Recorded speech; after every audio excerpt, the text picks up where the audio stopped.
말씀하시면 안 됩니다, 회장님. 한유리 한 요리는 황급히 속삭이며 김세연 세연 회장의 입술 위에 따뜻하고 단단한 손바닥을 얹었습니다. 그 순간 서재의 묵직한 황동 문손잡이가 천천히 돌아가기 시작했습니다. 세연은 놀란 충격에 몸을 움츠렸고 안경 너머로 푸른빛 도는 눈동자가 크게 확장되었습니다. 유리가 상황을 설명할 틈도 없이 연장자의 본능적인 경계심이 불꽃처럼 터져나왔습니다. 세연은 곧바로 유리의 팔을 강하게 후려쳤습니다. 조용한 서재의 정적을 찢는 날카로운 소리가 울려 퍼졌습니다. 지금 뭐 하는 짓이야? 세연의 입술은 막혀 있었지만 눈빛은 격렬하게 소리쳤습니다. 합리적인 사고를 순식간에 증발시키는 그런 종류의 공포가 세연의 가슴 속에서 치솟았습니다. 유리는 떨고 있었지만 단호하게 자세를 유지했고 세연을 침묵하게 만들려는 절박함으로 가득했습니다. 부탁드립니다. 그녀는 이를 악물고 간절히 애원했습니다. 하지만 그 간청은 오히려 세연의 공포를 더욱 증폭시키는 듯 했습니다. 세연은 갑작스럽게 온몸에 힘을 주어 몸을 비틀었고 유리의 손등을 맹렬하게 물었습니다. 그것은 두려움에 질린 사람이 목표 없이 가하는 빠르고 사나운 공격이었습니다. 고통이 유리의 손바닥을 관통했습니다. 그녀는 움찔하며 거의 비명을 지를 뻔했지만 간신히 입술을 깨물고 목구멍으로 소리를 억눌렀습니다. 밖에서는 발걸음이 잠시 멈췄습니다. 복도의 공기가 경고처럼 문틈 아래로 스며들어 왔습니다. 민준우 민존우 부회장의 목소리가 차분하고 절제된 톤으로 가까이 다가왔습니다. 네, 오늘 밤입니다. 그녀는 지쳤어요. 가족도 남아있지 않고요. 자연스럽게 보일 겁니다. 유리의 심장은 문을 두드리는 주먹처럼 격렬하게 뛰었습니다. 그녀는 물린 상처에 쓰라림을 삼켰습니다. 그녀의 손은 떨렸지만 세연이 무심코 내쉴 수 있는 숨소리조차 막기에는 충분히 단단했습니다. 재벌 회장의 가슴은 곧 터져나올 듯한 파도처럼 오르내렸습니다. 그들 사이의 긴장감, 즉 재벌 사모님과 그녀의 한여 두려움과 본능이 충돌하는 그 긴장감은 밖에서 폭풍우가 유리창의 비를 몰아치는 동안에도 팽팽하게 유지되었습니다. 발걸음이 다시 움직였습니다. 느리고 의도적이었으며 서재 문을 지나 미끄러져 갔습니다. 손잡이는 지친 딸깍 소리와 함께 제자리를 찾아갔습니다. 잠시 동안 집 전체가 얼어붙은 듯 했습니다. 그리고 준우의 구두 소리는 멀리 복도로 사라져갔습니다. 유리는 마침내 손을 내렸고 이빨 자국이 피부를 붉게 물든 아픈 손가락을 꼼지락거렸습니다. 세연의 목소리가 조용했지만 사납게 터져 나왔습니다. 그것은 언제나 복종을 명령하는데 익숙한 사람의 강철 같은 목소리였습니다. 너 미쳤니? 유리는 고통과 절박함이 타오르는 눈으로 고개를 저었습니다. 아닙니다, 회장님. 제발 제 말 좀 들어주십시오. 세연은 더 멀리 뒤로 물러나 가죽 의자의 팔걸이를 움켜쥐었고 온몸은 경계심으로 팽팽하게 긴장되어 있었습니다. 다시는 그런 식으로 내 몸에 손대지 마. 나는 어쩔 수 없었습니다. 유리는 목구멍에 응어리를 삼키며 거칠어진 목소리로 속삭였습니다. 만약 회장님께서 그분의 이름을 말씀하셨다면 저희가 여기 있다는 것을 아셨을 겁니다. 그분은 바로 들어오셨을 것이고 회장님은 그녀의 말이 멈췄습니다. 회장님은 위험에 처하셨을 겁니다. 세연은 입술을 벌린 채 폭풍이 창문을 요란하게 흔드는 가운데 유리를 응시했습니다. 황구, 진돗개인, 초롱, 초롱. 이 뒤쪽 계단에서 날카롭게 한번 짖었고 그 소리에 두 여인 모두 움찔했습니다. 그러자 세연의 시선은 유리가 물린 손으로 떨어졌습니다. 이빨 자국이 남긴 초승달 모양의 상처에서 가는 피 한 줄기가 흘러나와 유리의 앞침에 떨어졌습니다. 세연은 혐오감에 입술을 말아 올리며 몸을 뒤로 뺐습니다. 마치 그 광경 자체가 광택나는 서재를 오염시키기라도 한 것처럼 그녀는 의자를 한 치정도 뒤로 밀어냈습니다. 세상에, 그녀는 경멸이 가득한 목소리로 속삭였습니다. 피가 나잖아. 저것, 그녀는 손짓으로 날카롭게 지시했습니다. 더러워. 카페트에 흘리지 마. 유리는 수치심과 고통이 뒤섞이며 얼어붙었지만 가슴속의 절박함은 그녀를 물러서게 하지 않았습니다. 상관없습니다, 회장님. 중요한 것은 방금 제가 들은 것입니다. 남편분 부회장님께서 회장님을 살해할 계획을 세우고 계십니다. 세연은 고개를 번쩍 들었고 그녀의 얼굴은 혐오감에서 불신 그리고 분노로 바뀌었습니다. 네가 감히, 그녀는 으르렁거렸습니다. 네가 감히 내 집에 들어와서 나를 건드리고 네가 가지지 못한 것에 질투심을 느껴 지어낸 이야기를 하려는 거니. 그녀의 목소리는 여전히 날카로웠지만 폭풍을 뚫고 나갈 만큼 크지는 않았습니다. 이게 다야 가진 자를 보는 것이 싫어서 시기심에 가득 찬 불쌍한 하녀의 짓이냐고. 유리의 목이 조여왔습니다. 아닙니다, 회장님. 맹세합니다. 저는 그분이 전화로 말씀하시는 것을 들었습니다. 그분은 회장님께서 지쳤다고 하셨습니다. 그리고 자연스럽게 보일 것이라고. 오늘 밤에요. 세연은 갑자기 일어섰고 의자가 뒤로 굴러갔습니다. 그만둬. 당장 이 말도 안 되는 소리를 멈춰. 나는 내 집에서 이런 황당한 거짓말에 모욕당하지 않을 거야. 너는 내 결혼 생활에 대해 내 대해 아무것도 몰라. 그녀는 혐오스럽다는 듯이 유리의 손을 손가락으로 가리켰습니다. 그리고 너를 봐 더럽고 피 흘리는 모습. 내 서재에 오물을 가지고 들어와서 말로 나를 중독시키려고 하다니. 안 돼. 유리는 눈물이 터져 나오려는 쓰라림에 눈을 세게 깜빡였습니다. 하지만 그녀는 심장이 떨리고 있었음에도 불구하고 어깨를 펴고 제자리를 지켰습니다. 회장님, 제발 부탁드립니다. 저는 이런 일로 거짓말하지 않습니다. 회장님께서는 저를 믿으셔야 합니다. 회장님은 위험에 처하셨습니다. 세연은 팔짱을 꼈고 턱을 높이 들었으며 분노와 부인이 그녀의 얼굴 모든 선에 새겨져 있었습니다.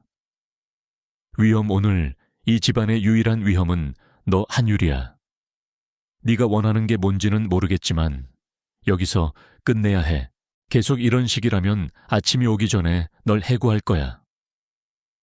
폭풍이 창유리를 흔들었고 천둥이 바로 머리 위에서 갈라졌습니다.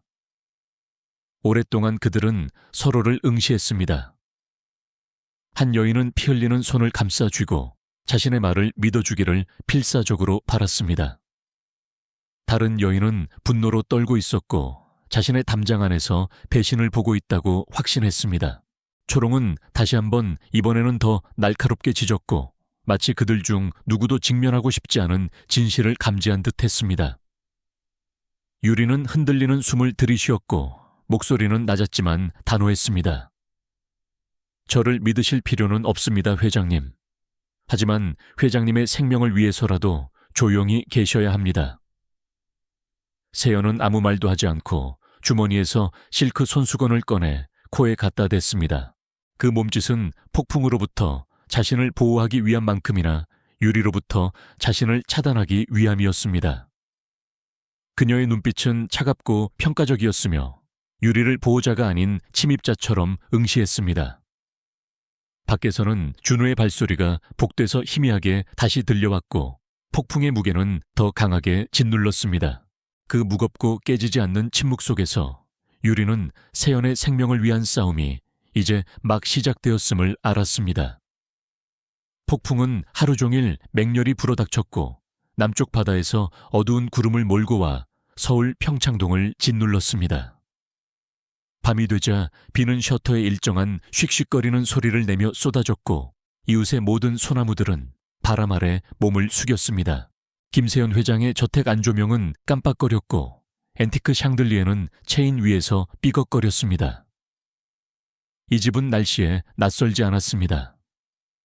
벽돌 뼈대와 수십 년의 역사로 새겨진 철제 발코니를 가진 채 1세기가 넘도록 서 있었습니다. 하지만 그날 밤 집은 불안하고 동요하는 듯 했습니다. 마치 벽들조차 복도에 숨어 있는 것을 느낄 수 있는 것처럼 말입니다. 한유리는 책상 근처에 서 있었습니다. 물린 손은 앞치마 모서리에 감겨 있었습니다. 통증은 욱신거렸지만 세연의 말에서 오는 가슴의 고통에 비하면 아무것도 아니었습니다. 더럽고 질투심 많고 고용주의 삶을 시기하는 불쌍한 하녀. 그녀는 사람들이 당신이 살고 있는 피부와 당신이 가지지 못한 돈으로 당신의 가치를 측정하는 곳에서 자라면서 이보다 더한 말도 들어봤습니다. 하지만 그녀가 성심성의껏 봉사하려고 노력했던 이 여인 세연에게서 나온 그 말은 더 깊이 상처를 주었습니다. 세연은 이제 팔짱을 끼고 실크 블라우스 위로 조여맨 채 광택나는 마루 위를 하이힐로 또각거리며 서재 안을 서성였습니다. 몇 걸음마다 그녀는 유리를 노골적인 의심의 눈초리로 곁눈질했습니다. 마치 젊은 여인이 칼을 들고 달려들기라도 할 것처럼 말입니다. 내가 질투심을 모를 것 같아. 그녀가 갑자기 날카로운 목소리로 말했습니다. 나는 내 경력 내내 그것을 다뤄왔어. 나를 따라잡을 수 없었던 여자들, 내게 명령받는 것을 싫어했던 남자들, 그리고 이제 내 하녀까지. 세상에. 유리는 쓰라림에 맞서 자신을 진정시키며 숨을 들이쉬었습니다. 그녀는 논쟁하고 싶었고 복도에서 준우가 말하는 것을 다시 한번 주장하고 싶었지만 말들이 부인의 갑옷에 부딪혀 튕겨나갈 것임을 알았습니다. 폭풍은 다시 창문을 흔들었고 그녀는 그 소리가 자신의 침묵을 대신하게 두었습니다. 때로는 진실이 소리칠 필요가 없었습니다. 단지 시간이 필요했을 뿐입니다. 저택은 바람에 삐걱거렸지만 내부의 삶은 여전히 그 일상을 유지하고 있었습니다. 아래층 부엌에서는 저녁 식사로 먹었던 갈비찜 냄새가 희미하게 남아있었고 식기세척기는 부드럽게 윙윙거렸고 그 순환은 꾸준하고 무심했습니다. 진돗개 초롱은 뒷문 옆 침대에서 낑낑거렸고 이내 불안한 듯 부엌 타일 위를 서성거리기 위해 일어섰습니다. 집은 평온하기를 원했지만 내부의 사람들은 이미 그것을 깨뜨렸습니다. 유리는 커튼을 살짝 젖히고 밖을 내다보며 창문 쪽으로 다가갔습니다. 거리는 텅 비어 있었습니다. 지나가는 차도 없었습니다. 폭풍은 모든 사람을 실내로 몰아넣었습니다. 보통이라면 거리는 나이든 부부들이 흔들의자에 앉아 차를 마시며 이웃들에게 손을 흔드는 현관에 은은한 불빛으로 밝혀져 있을 것입니다. 하지만 오늘 밤 그 현관들은 어두웠고 도시는 멀리 느껴졌습니다. 유일한 빛은 가로등에서 나왔고 비의 장막에 반사되어 희미하게 빛나는 후광처럼 보였습니다. 세연은 유리의 시선을 따르며 씁쓸하게 웃었습니다. 아름답지 않아 폭풍조차 이 도시를 추하게 만들 수는 없어. 그녀는 책상 위에 은제 담배 케이스에 손을 뻗어 그것을 열고 떨리는 손으로 담배에 불을 붙였습니다. 그녀는 드물게 오직 신경이 차와 인내심으로 감당할 수 없을 때만 담배를 피웠습니다. 가느다란 연기는 높은 천장으로 피어올랐고 레몬 오일 향과 틈새로 새어 들어오는 폭풍 공기 냄새와 섞였습니다. 유리는 몸을 돌렸습니다. 회장님, 저는 회장님께서 저를 질투한다고 생각하시든 말든 상관없습니다. 저는 회장님을 살리는 것에 관심이 있습니다. 세연은 날카로운 연기 기둥을 내뿜었습니다. 무엇으로부터 살아남는다고 내 남편이 내게 차를 가져다 주는 것으로부터 나는 이 말도 안 되는 소리로 너를 해고해야 해.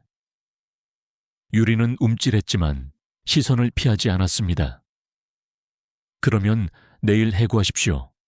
오늘 밤만은 제발 들어주십시오. 저는 이 집을 충분히 청소해서 소리가 어떻게 이동하는지 압니다. 그분은 아직 제가 들었다는 것을 모르십니다. 그것이 우리가 기회를 가질 수 있는 유일한 이유입니다. 그 말들은 오래도록 남아있었고 세연은 처음으로 주저했습니다. 그녀는 담배를 길게 한 모금 더 들이마신 후 반쯤 피운 담배를 짓눌러 껐습니다. 그녀의 눈빛은 부드러워졌지만 의심은 여전히 눈가에 남아있었습니다. 너 떨고 있구나. 그녀가 조용히 말했습니다. 무섭기 때문입니다. 유리는 목소리는 낮았지만 단호하게 인정했습니다. 하지만 두려움이 제가 틀렸다는 것을 의미하지는 않습니다. 세연은 입술을 굳게 다물었습니다. 그녀는 그것을 받아들일 준비가 되지 않았습니다. 하지만 유리의 목소리에 담긴 확신이 그녀의 확신을 흔들었습니다. 그녀는 몸을 돌려 책장으로 걸어갔고 뉴욕과 런던에서 수집한 초판들의 책 등을 매니큐어 칠한 손가락으로 쓸었습니다. 나는 준우에게 모든 것을 주었어.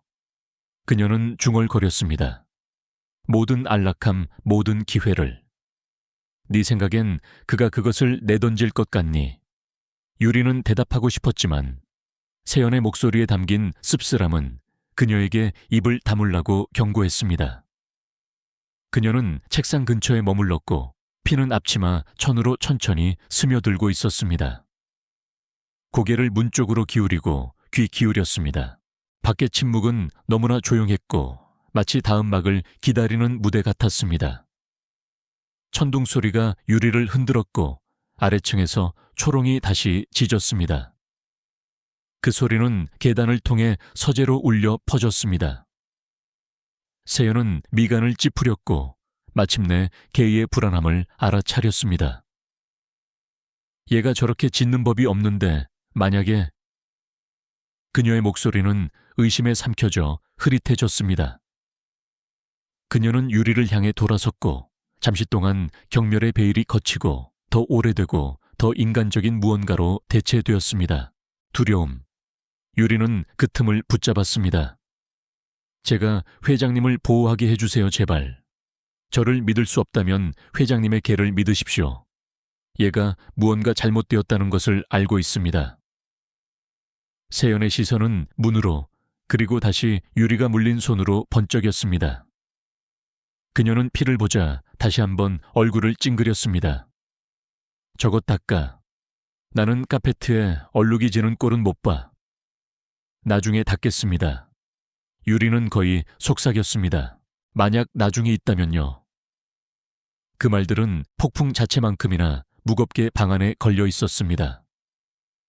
세연은 날카롭게 숨을 들이마신 후 등을 돌렸습니다. 대답하기를 꺼려하며 그녀는 창틀에 손바닥을 대고 비 오는 밖을 응시했고 처음으로 그녀의 어깨는 축 늘어졌습니다. 평생 자신 주변에 레이스와 강철의 벽을 쌓아온 여인에게 밖의 폭풍은 무언가를 깨뜨린 것이었습니다. 아래층에서 괴종시계가 10시를 알렸습니다. 그 속이 빈 종소리는 자정까지 12번의 타종을 남겨둔 채 저택 전체에 울려 퍼졌습니다.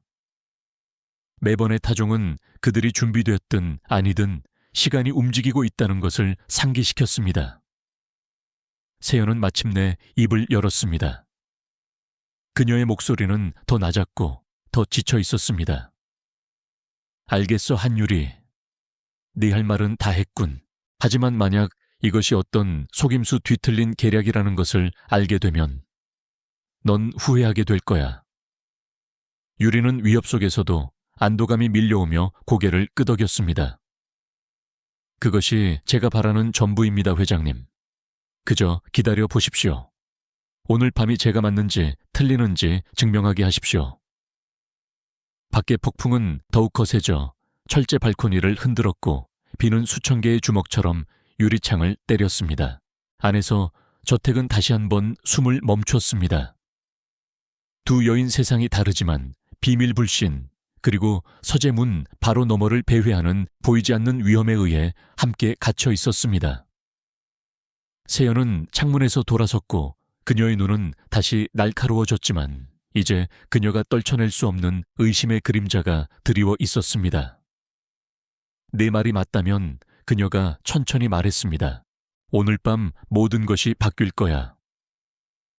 유리는 그녀의 시선을 마주했고 물린 손은 욱신거렸으며 가슴은 진실의 무게로 조여왔습니다. 네, 회장님, 그럴 겁니다. 조명이 다시 한번 깜빡였고 그런 다음 저택은 앞으로 다가올 것을 대비하는 듯이 고요해졌습니다. 서재는 긴장된 침묵 속에 놓여 있었고 모든 작은 소리가 신호로 바뀌는 종류의 침묵이었습니다. 바람이 셔터를 흔들었고 밖에 키 큰 소나무들을 뒤흔들었습니다. 하지만 안에서는 벽난로 시계의 똑딱거리는 소리가 폭풍보다 더 크게 들렸습니다. 유리는 문 근처에 서 있었고 물린 손은 고통스러웠지만 어깨는 펴져 있었습니다.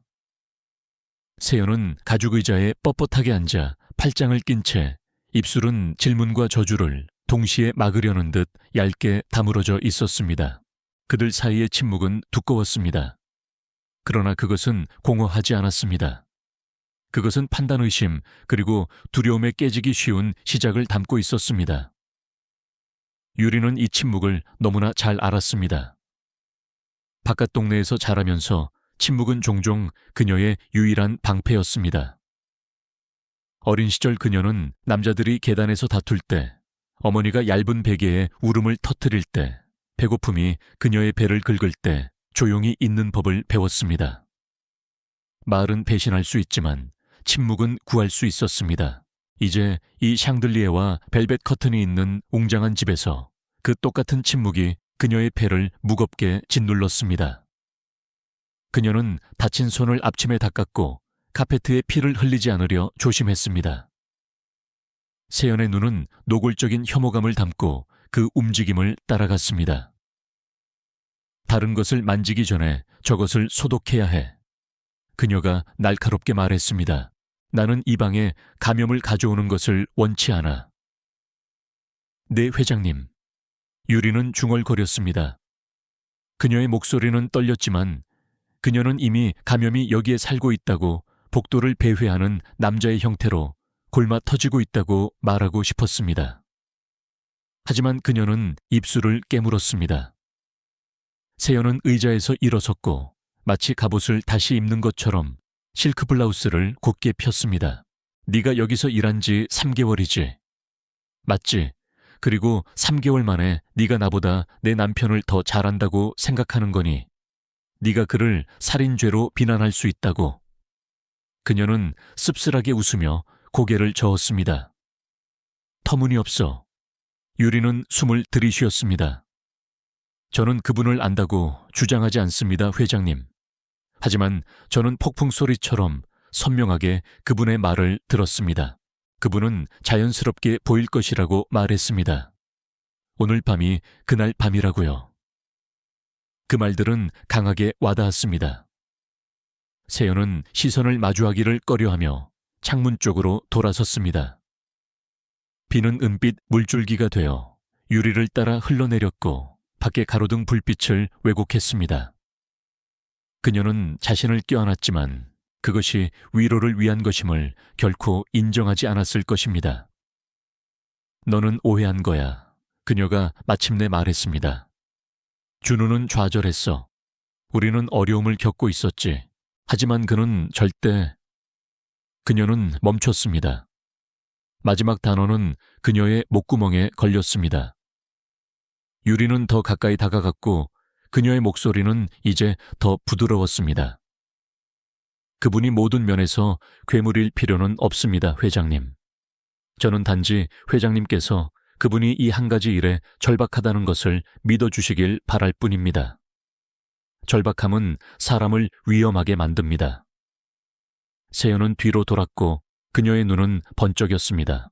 그리고 네가 절박함에 대해 뭘 안다고, 네가 바닥을 몇 번 닦았다고 해서 제국을 건설하는 사람들의 선택을 이해한다고 생각하는 거니. 그 모욕은 쓰라렸지만 유리는 흔들리지 않았습니다. 충분히 압니다. 저는 회장님의 남편이 얻으려는 것보다 적은 것을 위해 잔인한 짓을 하는 남자들을 봐왔습니다. 천둥이 다시 울렸고 벽을 흔들었습니다. 잠시 동안 두 여인 모두 같은 방식으로 움찔했고 그 공유된 반응은 돈이 결코 할 수 없는 방식으로 그들을 더 가깝게 묶었습니다. 아래층에서 초롱은 다시 짖었고 이번에는 더 크고 더 단호했습니다. 그 소리는 계단을 통해 울려 퍼지며 대리석에 부딪혔습니다. 세연의 눈썹이 찌푸려졌습니다. 얘가 이렇게 계속 짖는 법이 없는데. 왜냐하면 알고 있기 때문입니다. 유리가 빠르게 말했습니다. 걔들은 저희보다 먼저 위험을 감지합니다. 얘가 회장님께 경고하려는 것입니다. 세연은 그 제안을 쫓아내려는 듯 고개를 저었지만 걔 목소리의 날카로움을 무시할 수 없었습니다. 그녀는 머리가 아파오기 시작하는 듯 임에 손을 얹었습니다. 세상에, 네가 나를 편집증 환자로 만들고 있구나. 유리는 대답하고 싶었지만 복도에서 나는 소리가 그녀의 말을 끊었습니다. 희미한 마룻바닥 삐걱거림. 누군가 다시 움직이고 있었습니다. 두 여인 모두 몸이 굳어졌습니다. 세연은 본능적으로 유리에게 한 걸음 가까이 다가섰다가 그 충동에 부끄러워하는 듯 몸을 뒤로 물렸습니다. 유리는 침묵을 촉구하며 입술에 손가락을 댔습니다. 그녀가 움직일 때 물린 손이 욱신거렸습니다. 남자의 콧노래가 희미하게 새어나왔습니다. 준우가 술을 마신 후 자주 내는 게으른 콧노래 멜로디 없는 오직 오만함만이 담긴 곡조였습니다. 그 소리는 유리의 피를 차갑게 만들었습니다. 그분이 밖에 계십니다. 유리는 속삭였습니다. 세연은 숨을 들이마셨습니다. 그녀는 탈출을 계산하는 듯 창문 쪽을 바라보았습니다. 하지만 밖의 폭풍은 비행을 불가능하게 만들었습니다. 우리가 어떻게 해야 할까? 그녀는 자신이 멈추기 전에 질문을 쏟아냈습니다. 그 톤의 변화는 유리에게 놓치지 않았습니다. 처음으로 세연은 그녀에게 지침을 구했습니다. 비록 그 말이 두려움에 쌓여 있었지만 말입니다. 유리는 몸을 곧게 폈고 목소리는 침착했지만 조용했습니다. 우리는 기다립니다. 문을 잠그고 조용히 있습니다. 세연의 턱이 굳어졌습니다. 자존심이 생존과 씨름하고 있었습니다. 그녀는 반박하려고 입을 열었지만 준우의 발소리가 지나가는 소리가 그녀를 침묵시켰습니다. 서재는 다시 고요해졌습니다. 긴 시간이 흐른 후 유리는 몸을 뒤로 뺐고 어깨가 약간 편안해졌습니다. 복도 아래로 가셨습니다. 그녀가 말했습니다. 하지만 다시 돌아오실 겁니다. 그분은 주변을 맴돌고 계십니다. 세연의 다리가 약해지는 듯했고 그녀는 다시 의자에 몸을 낮추었습니다. 그녀는 임에 손가락을 대고 속삭였습니다. 이건 현실일 수 없어. 유리는 그녀 근처에 쪼그리고 앉았고 거리를 유지하려 조심했으며 목소리는 낮고 단호했습니다. 저도 아니었으면 좋겠습니다. 하지만 모른 척한다고 바뀌지는 않습니다. 침묵은 바꿀 수 있습니다. 세연의 눈은 흘러내리지 않은 눈물로 반짝였습니다. 잠시 동안 그녀는 더 늙어 보였고 배신에 의해 힘이 완전히 벗겨진 듯 했습니다. 그녀는 유리를 응시했고 마치 방금 자신이 더럽다고 불렀던 여인을 믿을지 말지 결정하려는 듯 했습니다. 유리는 시선을 내렸고 세연보다는 방을 향해 더 말했습니다. 제 평생 저는 살기 위해 조용히 있었습니다. 오늘 밤 저는 회장님을 살리기 위해 조용히 있을 겁니다. 그 말들은 무겁게 걸려 있었고 세연은 대답이 없었습니다. 그녀는 다시 창문 쪽으로 얼굴을 돌렸습니다. 아무도 지나가지 않는 빗물 젖은 거리를 응시했고 폭풍은 더 크게 경로했지만 저택 안에서는 침묵이 말하지 않은 진실의 무게를 짊어졌습니다. 시계는 계속 똑딱거렸고 매 순간은 그들이 두 여인 모두 준비되지 않은 선택을 요구할 밤으로 더 가까이 이끌었습니다. 그리고 그 침묵 속에서 두 여인 모두 이해하기 시작했습니다. 생존은 더 이상 개인적인 문제가 아니었습니다. 그것은 이제 공유되었고 두려움 불신 그리고 초대받지 않은 손님처럼 창문을 짓누르는 폭풍에 의해 함께 묶였습니다. 유리는 벽에 기대어 앉았고 잠시 눈을 감으며 침묵이 뼛속으로 스며들게 했습니다. 그녀는 침묵이 평화가 아니라는 것을 알았습니다. 오늘 밤 침묵은 삶과 죽음 사이의 경계선이었습니다. 그리고 처음으로 그녀는 자랑스럽고 건드릴 수 없는 김세연 회장이 그 교훈을 배울 의향이 있는지 궁금했습니다. 유리는 벽에 기댄 채 옴츠러들었고 그녀의 감각은 온통 복도의 소리에 집중되어 있었습니다. 민준우 부회장은 항상 매력을 제2의 피부처럼 두르는 사람이었습니다. 이웃들에게 그는 키가 크고 어깨가 넓으며 관록 있는 우아함을 더하는 옆머리에 흰 머리를 가진 완벽한 한국의 신사였습니다. 그는 고급 카페에서 나이든 사모님들에게 모자를 기울여 인사했고 클럽에서 친구들에게 비싼 양주를 대접했으며 자선갈래서 김세연 회장의 코트를 능숙하게 들어주어 카메라 플래시를 감탄과 함께 터뜨리게 했습니다. 사람들은 준우를 좋아했습니다. 그들은 그를 안정적이고 신뢰할 수 있으며 결혼을 잘하여 아내의 곁을 든든하게 지키는 남자라고 불렀습니다. 하지만 가면은 너무나 딱 맞게 쓰여져 가장 가까운 사람들조차 그것이 가면이라는 사실을 잊어버리게 만들 수 있습니다. 아래층 응접실에서 준우는 크리스털 디켄터에서 위스키를 2손가락만큼 따랐습니다. 밖의 폭풍은 프렌치 도어를 흔들었지만 그는 눈 하나 깜빡하지 않았습니다. 그는 희미한 불빛 아래 서서 호박색 액체를 잔 속에서 돌렸고 멜로디 없는 그 콧노래를 흥얼거렸습니다. 지켜보는 사람에게는 그가 편안해 보였을지도 모릅니다. 그의 아내가 위층에서 독서를 하는 동안 밤에 술잔을 즐기는 남자처럼 말입니다. 오직 그의 눈만이 그를 배신했습니다. 딱딱하고 불안정했으며 마치 자신과 거의 차지할 뻔한 전리품 사이의 거리를 측정하려는 듯 천장 쪽으로 시선이 옮겨갔습니다. 유리는 위층 서재문 근처에 쪼그리고 앉아 소리를 들으려고 애썼습니다. 그녀는 이제 그의 습관을 알고 있었습니다. 위스키를 따르는 소리, 의도적인 발걸음, 그가 자리를 잡을 때 가죽 안락 의자가 삐걱거리는 소리. 그녀는 매일 아침 닦아내는 주방을 파악하는 것만큼이나 쉽게 그의 습관을 지도할 수 있다는 사실이 싫었습니다. 사람들은 부부가 삶을 신비롭게 만든다고 생각했지만 그렇지 않았습니다. 그것은 단지 일상을 반짝이게 할 뿐이었습니다. 세연은 책상에 앉아 의자 팔걸이를 꽉 쥔 채 손을 움켜쥐었습니다. 그녀는 더 이상 유리에게 쏘아붙이지 않았지만 그녀의 불신은 여전히 끓어오르고 있었습니다. 그는 침착하게 들리는군. 그녀는 씁쓸하게 속삭였습니다. 네가 묘사하는 살인자와는 전혀 다르잖아. 유리는 목소리를 낮췄습니다. 그것이 그분이 원하시는 소리입니다, 회장님. 그분 같은 분들은 칼이 회장님의 갈비뼈에 닿을 때까지는 보여주지 않습니다. 세연은 몸을 떨었습니다. 그녀는 그 이미지가 싫었습니다. 그것이 사실처럼 들린다는 사실은 더욱 싫었습니다. 그녀는 준우가 은은한 위스키와 야망 냄새를 풍기며 집에 돌아왔던 모든 밤들을 생각했습니다. 마치 그녀의 제국의 무게를 짊어지고 있는 것처럼 웃었지만 실제로는 그것을 빨아먹고 있는 것이었습니다. 그녀는 항상 자신의 의심을 떨쳐냈고 겉모습이 중요하다는 것을 자신에게 상기시켰습니다.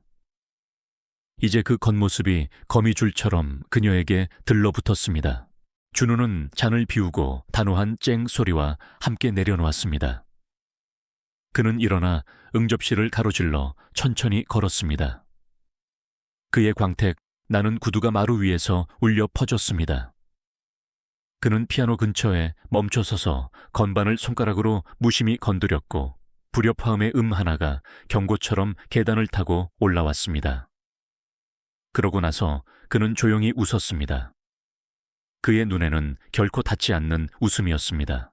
유리는 그 소리에 숨을 들이마셨습니다.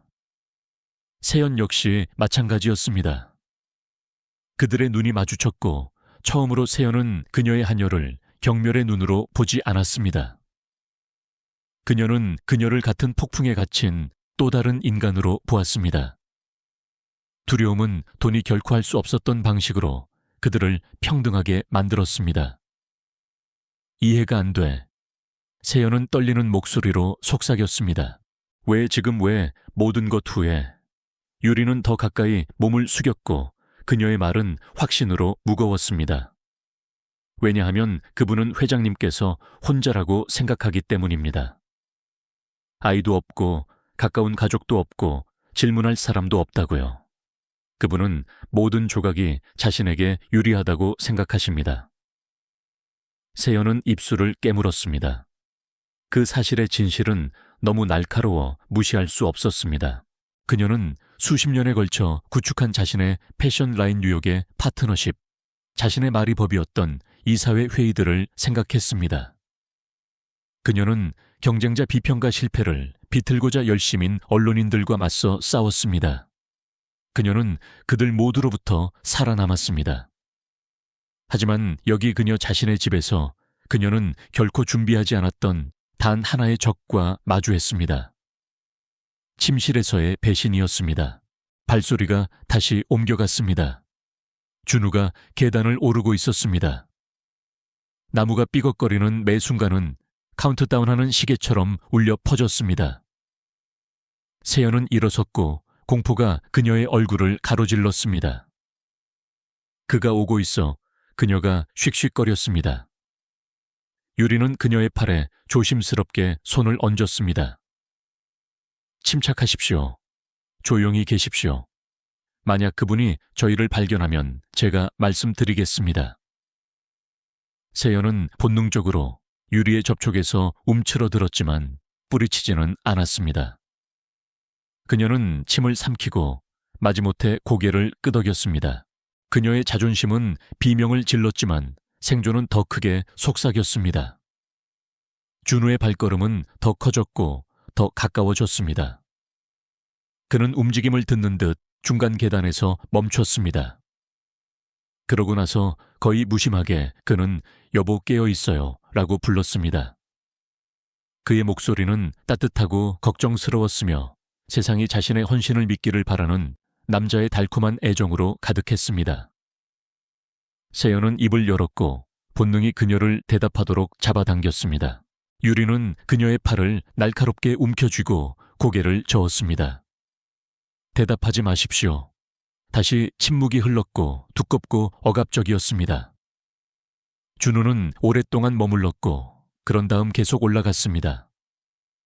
그의 구두는 층계참에 닿았고 그의 그림자는 위층 복도에 길게 드리워졌습니다. 유리는 그것이 칼날처럼 길고 날카롭게 서재문 아래로 깜빡이는 것을 볼 수 있었습니다. 그는 서재 밖에서 멈췄습니다. 손잡이가 가볍게 딸깍거렸습니다. 시험하고 있는 것이었습니다. 여보, 그가 다시 물었습니다. 이제 더 부드럽게, 친밀하게, 마치 남자가 연인의 귀에 속삭이는 방식처럼 말입니다. 내가 당신이 잠드는데 도움이 될 만한 걸 가져왔어요. 캐모마일 차, 당신이 제일 좋아하는 거. 세연의 입술이 떨렸습니다. 눈물이 그녀의 눈가에 고였습니다.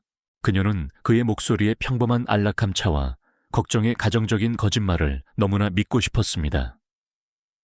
유리는 숨을 참았고 온몸은 절박함으로 꼬여 있었습니다. 준우는 기다렸습니다. 침묵은 길어졌습니다. 그러고 나서 그는 거의 연극적으로 한숨을 쉬고 복도 아래로 걸어갔습니다. 그의 그림자는 사라졌습니다. 그의 발걸음은 안방 쪽으로 움직였고 문이 삐걱거리며 열리기 전에 다시 닫혔습니다. 세연은 얼굴이 창백해진 채 의자에 몸을 기댔습니다. 세상에, 그녀는 가슴을 움켜쥐고 속삭였습니다. 그게 그였어. 그가 정말... 그녀는 말을 끝낼 수 없었습니다. 유리는 고개를 끄덕였습니다. 이제 회장님께서 제가 듣는 것을 들으셨습니다, 사모님. 가면이 미끄러지고 있는 것입니다. 그분은 회장님께서 영원히 조용히 계시기를 원합니다. 세연은 얼굴에 손바닥을 눌렀습니다. 그녀는 그것을 부정하고 싶었고 그림자 속으로 다시 밀어넣고 싶었습니다. 하지만 방금 목격한 영이 부드러운 노크독이 든 차, 그것은 너무나 잔인했고 너무나 계산적이었습니다. 그것은 남편의 행동이 아니었습니다. 그것은 포식자의 행동이었습니다. 그들 아래층에서 준우는 안방에 자리를 잡았습니다. 그의 벨트 버클이 희미하게 딸깍거리는 소리가 울려 퍼졌습니다. 침대에 들기 위해 옷을 벗는 소리였습니다. 하지만 유리는 더 잘 알고 있었습니다. 신사의 가면은 단지 조정되었을 뿐 제거되지는 않았습니다. 준우 같은 남자는 결코 진정으로 쉬지 않았습니다. 세연은 마침내 손을 내렸고 그녀의 눈은 반짝였습니다. 우리가 어떻게 해야 할까? 그녀는 떨리는 목소리로 속삭였습니다. 그녀의 배가 뒤틀렸음에도 불구하고 유리의 대답은 단호했습니다. 우리는 준비합니다. 우리는 지켜봅니다. 그리고 때가 오면 우리는 도움을 요청할 겁니다. 하지만 아무도 무시할 수 없을 만큼 강력한 증거를 가질 때까지는 아닙니다. 세연은 그녀를 응시했고 여전히 불신과 필요 사이에서 갈등했습니다. 하지만 침묵의 무게가 그들 둘 모두를 짓눌렀고 마음 깊은 곳에서 세연은 자신이 방금 더럽다고 불렀던 하녀가 자신과 죽음 사이에 서 있는 유일한 사람이라는 것을 알았습니다. 아래층에서 천둥이 다시 울려 퍼졌고 유리가 흔들렸습니다. 그리고 안방에서 민준우는 어둠 속에서 깨어 누워 있었고 그의 입술은 말려 올라갔습니다. 가면을 쓰는 남자들에게 폭풍은 위협이 아닙니다. 그것은 은폐물입니다. 자정이 지난 후 폭풍은 더욱 깊어졌고 빗줄기는 셔터에 너무나 맹렬하게 몰아쳤습니다. 그것은 마치 밖에서 주먹이 두드리는 소리처럼 들렸습니다. 저택은 바람의 무게 아래 삐걱거렸습니다. 위층 희미한 책상, 램프만이 비추는 서재에서 한유리 한요리는 마치 자신의 몸만이 위험을 막을 수 있는 것처럼 문의 등을 기댄 채 있었습니다. 문 반대편 김세연 세연 회장은 책상에 뻣뻣하게 앉아 있었고 모든 신경은 곤두서 있었으며 마치 나무를 쳐다봄으로써 마음을 고정시키려는 듯 마호가니의 나뭇결에 시선을 고정했습니다. 두 여인은 오랫동안 말을 하지 않았습니다. 침묵은 무겁게 짓눌렀지만 이제는 달랐습니다. 그것은 단순히 그들 사이의 불신이 아니었습니다. 그것은 방금 한 남자의 가면이 깨지는 소리를 들은 두 사람의 침묵이었습니다. 그들 둘 다 민준우 부회장의 목소리를 알고 있었고 그의 연습된 따뜻함을 알고 있었습니다. 그리고 그들 둘 다 그 문 밖에서 그가 보여준 연기의 한계를 느꼈습니다. 한밤중에 차를 제안하는 남편은 다정하게 들렸어야 했습니다. 하지만 그것은 함정처럼 들렸습니다. 유리는 복도의 징후를 들으려 귀를 기울이며 무게중심을 옮겼습니다. 준우는 안방으로 물러났습니다. 하지만 그의 존재는 습도처럼 집 전체를 채웠습니다. 두껍고 질식할 듯하며 벗어날 수 없었습니다. 그녀는 그가 조금 전 아래층에서 위스키를 홀짝이며 흡족한 콧노래를 부르고 있는 모습을 상상했습니다. 이미 머릿속으로 자신의 알리바이를 작성하고 있는 남자였습니다. 그녀는 몸을 떨었습니다. 세연은 마침내 침묵을 깼습니다. 이해가 안 돼. 그녀는 속삭였습니다. 왜 오늘 밤, 왜 지금? 그녀의 목소리는 처음으로 경계가 풀린 채 가장자리에서 갈라졌습니다. 유리는 천천히 숨을 들이마셨습니다. 폭풍은 은폐물이기 때문입니다, 회장님. 이런 날씨에는 아무도 주변에 오지 않습니다. 만약 불이 나가고 회장님께 무슨 일이 생긴다면 그것은 과로 탓으로 돌려질 것입니다. 어쩌면 계단에서 굴러떨어진 것으로요. 사람들은 그것을 받아들일 것입니다. 세연은 고개를 번쩍 들었고 눈은 커졌으며 공포에 질렸습니다. 내 생각엔 그가 그것을 사고처럼 보이게 만들 거라고. 네, 유리의 목소리는 단호했지만 심장은 쿵쾅거렸습니다. 그분 같은 분들이 살아남는 방식입니다. 그들은 세상이 이미 기대하고 있는 것을 믿게 만듭니다. 세연은 뒤로 기대어 얼굴에 손을 얹었습니다. 수십 년 동안 그녀는 이 사회를 지휘했고 눈빛으로 경쟁자들을 굴복시켰으며 데이터로 비평가들을 침묵시켰습니다. 하지만 그 어떤 것도 가장 가까이 두었던 남자가 자신의 끝을 꾸미고 있을 가능성에 대비시키지는 못했습니다. 그녀는 천천히 손을 내렸고 눈은 젖어 있었으며 속삭였습니다. 나는 그에게 모든 것을 주었어. 유리는 연민이 치솟는 것을 느꼈지만 그것을 삼켰습니다. 연민은 그들을 구하지 못할 것이었습니다. 그것이 그분이 모든 것을 가져갈 수 있다고 생각하는 이유입니다. 그분은 회장님께서 결코 방역하지 않을 것이라고 믿고 계십니다. 아니, 세연은 그때 그녀를 노려보았고 자존심이 번개처럼 번쩍였습니다. 네가 나를 아는 것처럼 말하는군, 아가씨. 너는 몰라. 유리는 제자리를 지켰습니다. 저는 제가 들은 것을 알고 제가 두려움을 볼 때 압니다. 세연의 입술은 반박할 준비가 된 채 벌어졌지만 아래층에서 초롱이 짖는 날카로운 소리가 그들 둘을 얼어붙게 만들었습니다. 이번에는 진돗개의 목소리가 광란적이었습니다. 절박했으며 발톱이 타일을 긁는 소리가 뒤따랐고 그 후에는 낮게 으르렁거리는 소리가 났습니다. 유리의 눈이 커졌습니다. 무슨 일인가 잘못되었습니다. 그녀는 귀를 나무에 대고 문 쪽으로 몸을 숙였습니다. 처음에는 폭풍만이 대답했습니다. 그러고 나서 희미한 유리 부딪히는 소리가 들렸습니다. 준우가 또 다른 잔을 따르는 소리일 수도 있었습니다. 아니면 아닐 수도 있었습니다.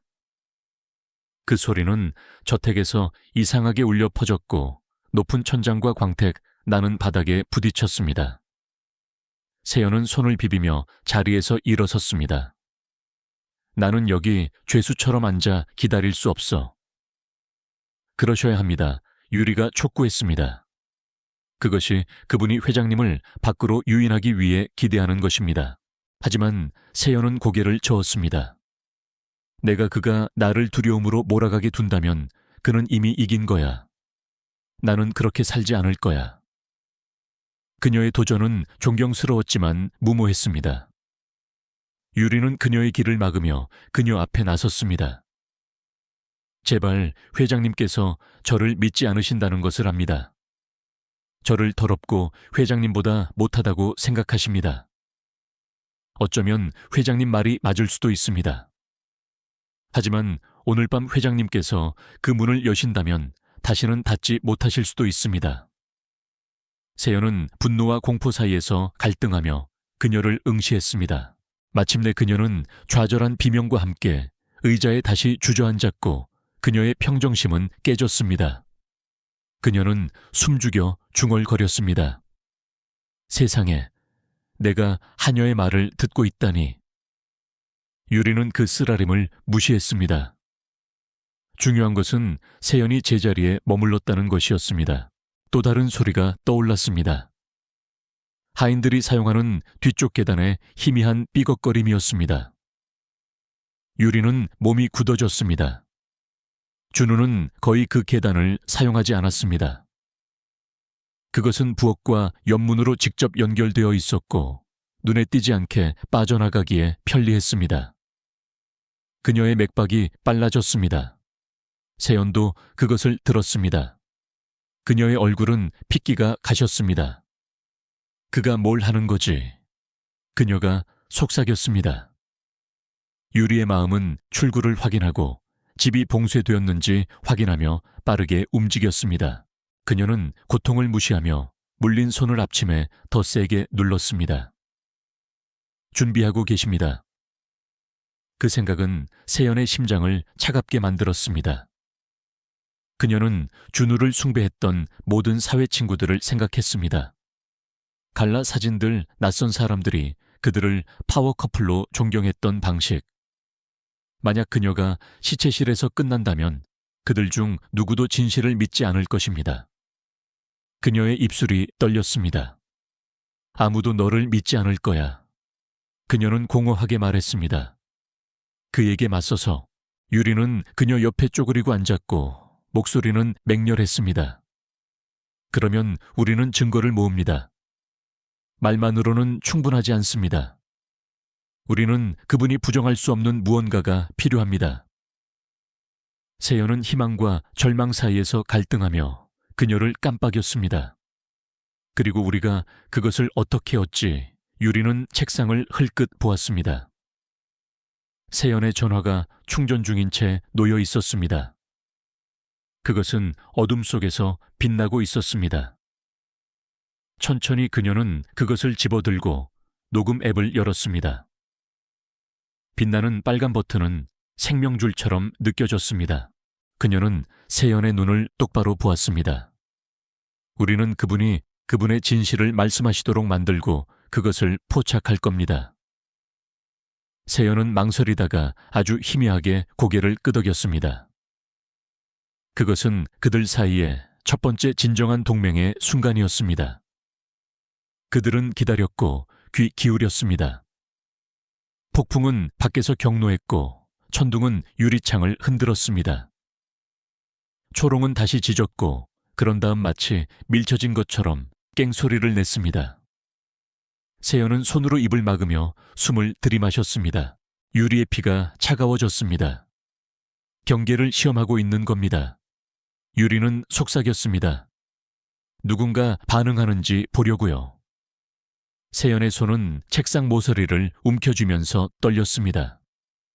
이것은 광기야.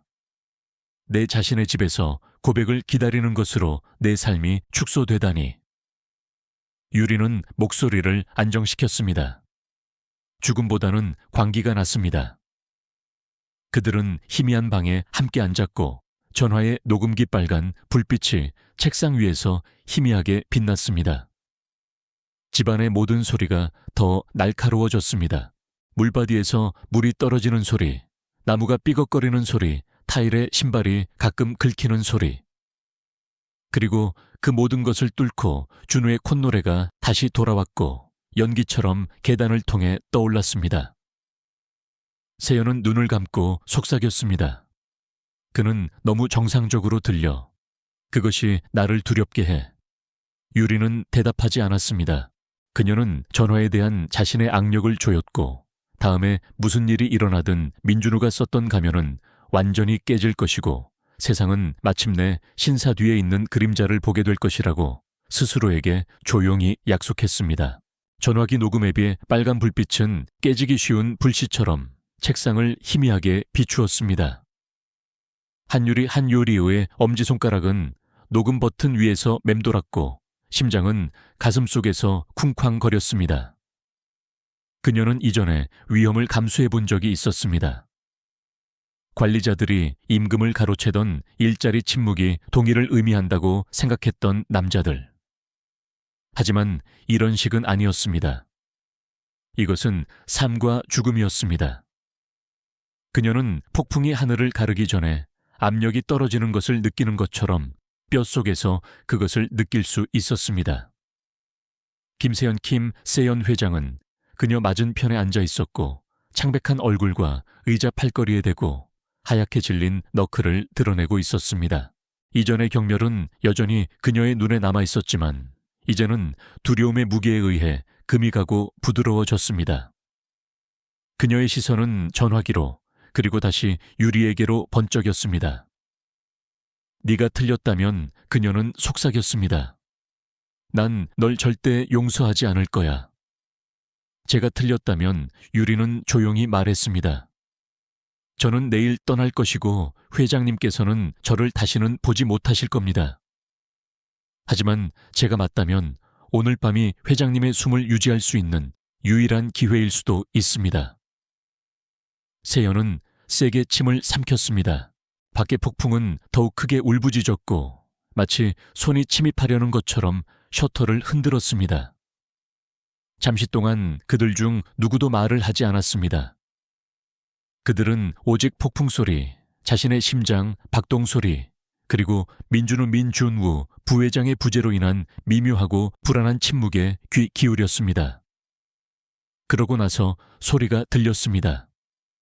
다시 발걸음 소리 의도적이고 무거웠지만 서두르지 않았습니다. 그가 복도를 따라 서재 쪽으로 움직이고 있었습니다. 아래층에서 초롱초롱은 광란적으로 짖었고 발톱이 타일을 긁는 소리가 났습니다.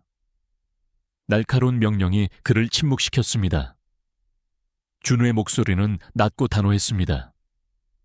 걔는 낑낑거렸고 그러고 나서 조용해졌습니다. 세연은 움찔했습니다. 오 세상에, 그녀가 속삭였습니다. 유리는 침묵을 알리는 손을 들었습니다. 그녀는 전화기 화면을 아래로 돌려 불빛을 숨기고 녹음을 눌렀습니다. 물린 그녀의 손은 심장 박동마다 욱신거렸지만 그녀는 온몸에 근육을 꼬은 채 가만히 있었습니다. 문손잡이가 천천히 의도적으로 돌아갔습니다. 잠금소에는 걸려 문을 닫아두었지만 손잡이는 조용한 끈기로 딸깍거렸습니다. 그러고 나서 준우의 목소리가 틈새를 통해 미끄러져 들어왔습니다. 따뜻하고 달콤하며 완벽하게 연습된 목소리였습니다. 여보 깨어 있어요. 자기 세연의 입술이 벌어졌고 본능이 그녀를 대답하도록 끌어당겼습니다. 유리는 그녀에게 날카로운 시선을 던졌습니다. 눈은 절박함으로 타오르고 있었습니다. 그녀는 이 밤에 깨지기 쉬운 동맹을 시작했던 단어들을 입 모양으로 말했습니다. 말씀하시면 안 됩니다. 세연은 떨면서 입술을 굳게 다물었습니다. 준우는 기다렸고 그러고 나서 부드럽게 킬킬거렸습니다. 당신은 너무 열심히 일했어요. 내가 당신에게 쉬어야 한다고 말했잖아요. 내가 차를 만들었어요. 그냥 캐모마일 차예요. 그것이 당신이 잠드는데 도움이 될 거예요. 그 말들은 비단에 쌓인 독처럼 문을 통해 흘러나왔습니다. 유리의 속이 뒤틀렸습니다. 그녀는 전화기를 흘끗 보았고 그의 목소리가 녹음기를 채우면서 음파가 솟아오르는 것을 지켜보았습니다. 증거였습니다. 모든 음절이 증거였습니다. 준우는 손잡이를 다시 이번에는 더 세게 눌렀습니다. 왜 이 문이 잠겨 있지? 당신은 절대 잠그지 않잖아요. 여보 열어줘요. 내가 들어가게 해줘요. 내가 당신을 걱정한다는 것을 알잖아요. 세연의 눈은 눈물로 가득 찼습니다. 그녀는 대답하는 것을 막기 위해 입술을 세게 누른 채 작게 고개를 저었습니다. 온몸이 떨렸습니다. 유리는 그녀의 팔에 안정시키는 손을 얹고 숨소리보다 겨우 높을 정도로 속삭였습니다. 흔들리지 마십시오. 그분은 회장님께서 스스로를 드러내기를 원하십니다. 손잡이가 잠시 멈췄습니다. 침묵. 그러고 나서 준우의 한숨 연극적이고 계산적이었습니다. 알았어요. 당신이 나를 들여보내주지 않는다면 우리는 내일 이야기할 거예요. 하지만 당신은 자신을 이렇게 몰아붙이면 안 돼요. 모두가 당신이 얼마나 지쳤는지 알아요. 누구도 의아해하지 않을 거예요. 그는 그 문장을 끝내지 않고 의도적으로 여운을 남겼습니다. 유리는 등골의 한기가 스미는 것을 느꼈습니다. 그녀는 세연을 의자에 고정시키려는 듯이 그녀의 팔을 더 세게 움켜쥐었습니다. 전화기는 모든 단어, 그 잔인한 예술성을 포착했습니다. 준우는 문을 가볍게 두드렸습니다. 거의 노크처럼, 거의 연인의 애무처럼. 그러고 나서 그의 발걸음은 복도 아래로 물러났습니다. 어딘가에서 문이 닫혔습니다. 아마도 안방일 수도 다른 방일 수도 있었습니다. 뒤따르는 침묵은 폭풍보다 더 무거웠습니다. 세연은 몸을 떨며 숨을 내쉬었고 마침내 눈물을 흘렸습니다. 그녀는 두 손으로 얼굴을 가렸습니다. 세상에 그가 정말로 그러려고 했어. 이 모든 세월 동안. 그리고 이게 내가 결혼한 사람이었어. 그녀의 목소리가 끊어졌습니다. 유리는 녹음을 멈추고 저장한 후 전화기를 책상 위에 조심스럽게 놓았습니다. 그녀는 아드레날린이 여전히 그녀를 관통하고 있었음에도 불구하고 목소리는 단호하게 세연 앞에 쪼그리고 앉았습니다. 이제 아셨습니다. 이제 그것은 단순히 제 말이 아닙니다. 그것은 그분의 말입니다. 우리가 그분을 잡았습니다. 세연은 고개를 들었고 눈은 빨갛고 얼굴은 창백했습니다. 누가 들어줄까요, 배심원들이, 경찰이. 우리가 오늘 밤을 견뎌낸다면 들어줄 것입니다. 유리가 말했습니다. 내일 회장님께서는 이 녹음 파일을 그들에게 넘겨줄 수 있습니다. 하지만 오늘 밤 우리는 조용히 있어야 합니다. 우리는 아침까지 기다립니다. 세연은 그녀를 응시했고 그러고 나서 씁쓸하게 웃었습니다. 내 자신의 집에서 아침까지 기다린다니. 얼마나 미친 소리로 들리는지 알아. 유리는 눈빛을 피하지 않고 그녀를 응시했습니다. 진실이 미쳤기 때문에 미친 소리로 들립니다. 하지만 그것은 생존입니다. 그 말들은 다른 어떤 것보다 더 세연에게 와닿는 듯 했습니다. 그녀는 의자에 기대어 앉았고 눈을 감았으며 눈물이 뺨을 타고 흘러내렸습니다. 나는 내 집에서 죄수처럼 느껴져. 유리는 벽에 기대어 앉았고 그녀 자신의 몸도 피로와 두려움으로 떨리고 있었습니다. 때로는 감옥이 열린 문보다 더 안전합니다. 잠시 동안 그들 중 누구도 말을 하지 않았습니다. 벽난로 위의 시계는 새벽 1시를 향해 똑딱거렸고 매 순간은 느리게 흘러갔습니다. 폭풍은 계속 경로했고 셔터를 때렸습니다. 집의 모든 삐걱거림, 바람의 모든 변화는 그들을 움찔하게 만들었습니다. 하지만 준호는 서재로 돌아오지 않았습니다. 세연은 마침내 입을 열었습니다. 목소리는 쉬어 있었습니다. 나는 그를 안다고 생각했어. 나는 사랑이 무엇인지 안다고 생각했어. 나는 제국을 건설했지만 가족은 결코 건설하지 않았어. 그리고 이제 그 이유를 알겠어. 그녀는 길고 떨리는 숨을 내쉬었습니다. 어쩌면 나는 처음부터 눈이 멀었던 건지도 몰라. 유리는 그녀를 위로하고 싶었지만 말이 할 수 있는 일은 많지 않다는 것을 알았습니다. 대신 그녀는 간단히 말했습니다. 회장님은 살아계십니다. 그것이 중요합니다. 세연은 눈을 뜨고 유리에 흔들리지 않는 시선을 마주했습니다. 그때 무언가가 바뀌었습니다.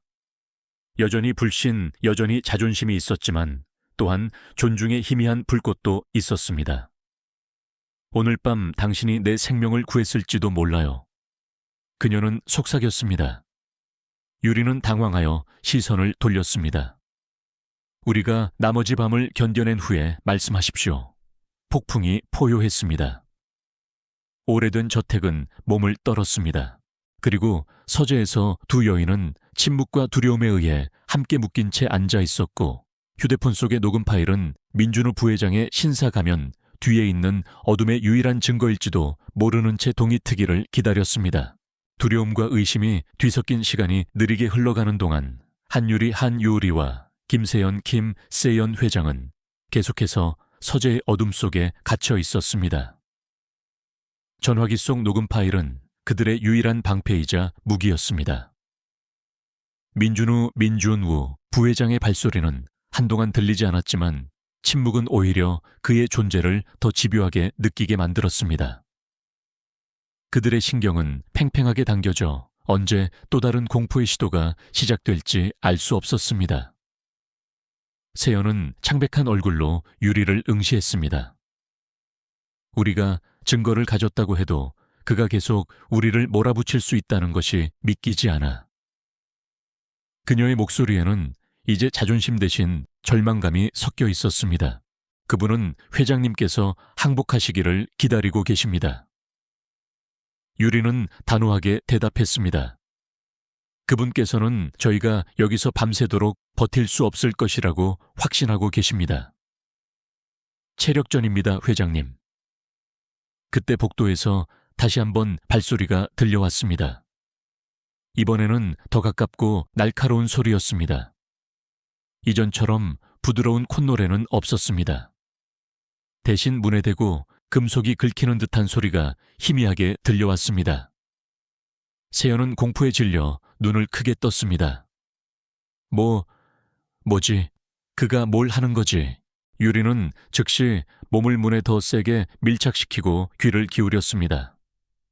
자물쇠를 건드리고 계십니다. 부회장님께서는 아마도 어떤 도구 아니면 비상키 같은 것으로 문을 열려고 시도하고 계신 것 같습니다. 힘보다는 교활함으로요. 세연은 의자 팔걸이를 붙잡았습니다. 안 돼. 그는 성공할 수 없을 거야. 이 자물쇠는 단단해. 준우의 목소리가 다시 틈새를 통해 슬그머니 들어왔습니다. 이제 더 이상 달콤한 애원은 없었습니다. 목소리는 낮고 위협적이었습니다. 여보, 나를 귀찮게 하지 말아요. 당신이 이 문을 스스로 열고 나를 안으로 들여보내 주기를 바라요. 이것이 당신에게 훨씬 더 쉬울 거예요. 내일 당신의 모습을 모두가 보는 것은 원치 않잖아요. 피곤해서 넘어지기라도 했다고 하면 얼마나 추하겠어요. 그는 재벌가의 체면을 들먹이며 세연을 압박했습니다. 유리는 세연에게 시선으로 침묵을 명령했고 동시에 전화기 녹음을 활성화했습니다. 준우의 이 노골적인 위협은 그들의 손안에 들어올 가장 강력한 증거가 될 것이었습니다. 세연은 격렬하게 고개를 저었고 유리를 향해 입모양으로 나 못하겠어 라고 절규했습니다. 유리는 그녀에게 더 가까이 몸을 숙이고 속삭였습니다. 회장님은 할 수 있습니다. 회장님의 침묵이 그분의 계획을 망치고 있습니다. 회장님은 강하십니다.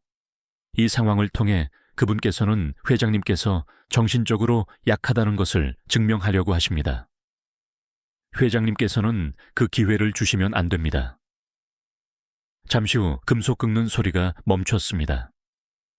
다시 침묵. 하지만 이전보다 훨씬 냉혹하고 악의적인 침묵이었습니다. 유리는 이것이 사냥꾼의 침묵, 재계산의 침묵이라는 것을 알았습니다. 천둥이 서울의 하늘을 가로질러 울렸고 유리창을 세차게 흔들었습니다.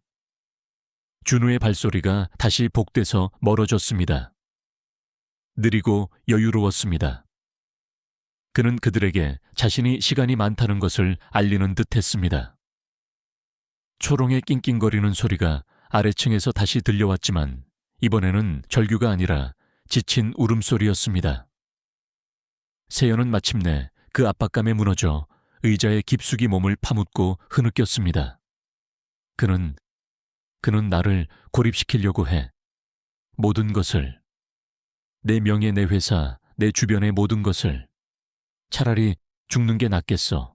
유리는 그녀 앞에 무릎을 꿇었고 목소리를 낮추었지만 그 안에 강철이 담겨 있었습니다. 회장님, 살아남으셔야 합니다. 죽음은 도피가 아닙니다. 그것은 그분께 승리를 안겨주는 것입니다. 회장님의 인생은 회장님의 것입니다. 그분께서 가져가도록 두시면 안 됩니다. 세연은 분노와 절망이 뒤섞인 눈으로 유리를 쏘아보았습니다. 너는 이해 못해. 너는 재벌가의 명예가 깨지는 것이 어떤 의미인지 몰라. 나는 평생 이 가면을 위해 살았어. 이제 그 가면이 깨지면 나는 아무것도 아니야. 유리의 얼굴은 그 모욕에 붉어졌지만 그녀는 피하지 않았습니다. 그녀는 대신 고개를 들고 자신의 가장 깊은 상처를 드러냈습니다. 저는 배신이 무엇인지 알고 있습니다, 회장님. 제가 10살 때 아버지는 어머니께 돌아오겠다고 약속하셨습니다. 우리를 사랑한다고 맹세하셨죠. 대신 그는 어머니의 적음을 모두 털어 사라졌습니다.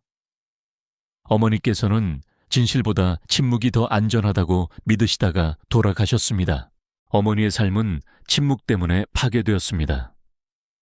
저는 그 침묵이 회장님을 다시 파괴하도록 내버려 두지 않을 것입니다.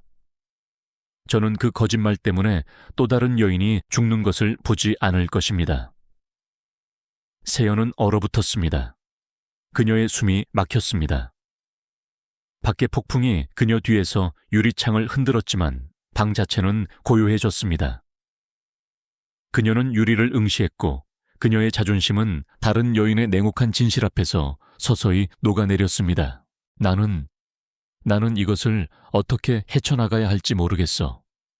그녀는 떨리는 목소리로 인정했습니다. 나는 사업에서는 이기는 법을 알아. 경쟁자를 짓밟는 법을 알지만 이것은 내 자신의 집, 내 자신의 남편이야. 유리는 그녀를 시선으로 안정시켰습니다. 그러면 새로운 게임을 배우시는 겁니다. 오늘 밤을 살아남는 것입니다. 회장님께서는 지금 조용히 계셔야만 내일 권력을 되찾을 수 있습니다. 세연은 그녀를 응시했고 그러고 나서 흔들리며 고개를 끄덕였습니다. 처음으로 그것은 모욕이나 경멸 없이 복종하는 것이었습니다. 그것은 생존이었습니다. 복도에서 다시 발소리가 들려왔습니다. 준우는 밖에서 맴돌았고 다시 한번 콧노래를 불렀습니다. 이번에는 더 크게 노트를 문을 통해 스며들게 했습니다. 그러고 나서 긴 침묵 후에 그는 거짓된 애정으로 가득 찬 목소리로 말했습니다. 내가 기다릴 거예요. 당신은 영원히 숨을 수 없어요. 그의 구두가 마루에서 딸깍거렸고 멀어졌습니다. 복도 끝에서 문이 쾅 닫혔습니다. 세연은 의자에 쓰러지듯 앉았고 두 손으로 얼굴을 파묻었습니다. 유리는 녹음을 멈추고 저장했습니다. 그녀의 손은 떨렸지만 결심은 굳건했습니다. 그녀는 전화를 내려놓고 목소리는 낮았지만 맹렬하게 말했습니다. 저희는 영원히 숨어 있는 것이 아닙니다. 저희는 싸우고 있습니다. 단지 그분의 조건대로 싸우는 것이 아닐 뿐입니다.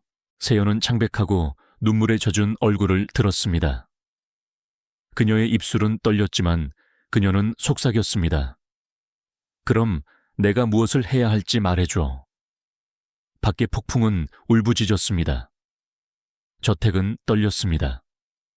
그리고 처음으로 재벌 총수이자 수많은 이사회를 지휘했던 김세연 회장은 그녀의 하녀를 직원이 아니라 그녀와 그녀의 생명을 끝내려 했던 남자 사이에 남은 유일한 동맹으로 바라보았습니다. 밖의 폭풍은 마치 도시의 복수라도 맹세한 듯 격노했고 빗줄기는 셔터에 맹렬하게 부딪히며 키 큰 소나무들을 신음하고 흔들게 만들었습니다. 서재 안에서 김세연 세연 회장은 두 팔로 자신을 감싼 채 앉아 있었고 눈은 눈물로 붉어졌으며 그녀가 전에는 결코 허용하지 않았던 곳곳에서 니엠 키에 한 잔 란 누트 한 요리는 전화기를 쥔 채 그녀 위에 서 있었고 녹음 앱은 여전히 열려 어둠 속에서 희미하게 빛나고 있었습니다. 집은 잠시 동안 고요해졌습니다. 민준우 부회장의 발소리는 저택의 먼 구석으로 물러났지만 그 침묵은 포식자가 숨을 고르는 듯한 코안캇 탐둥처럼 느껴졌습니다. 세연은 전화기를 그리고 다시 유리를 바라보았습니다. 그녀의 입술이 떨렸습니다. 증거는 한 가지지만 누가 그것을 들어줄까? 그는 반배수치 안후엉이 있어. 사람들이 나를 절대 믿지 않을 거야.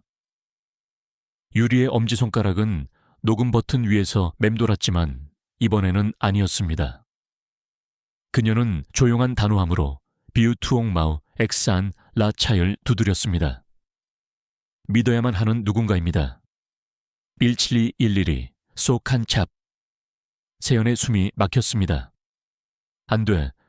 그가 우리 소리를 들을 거야. 만약 그가 안다면. 유리는 그녀를 시선으로 침묵시켰습니다.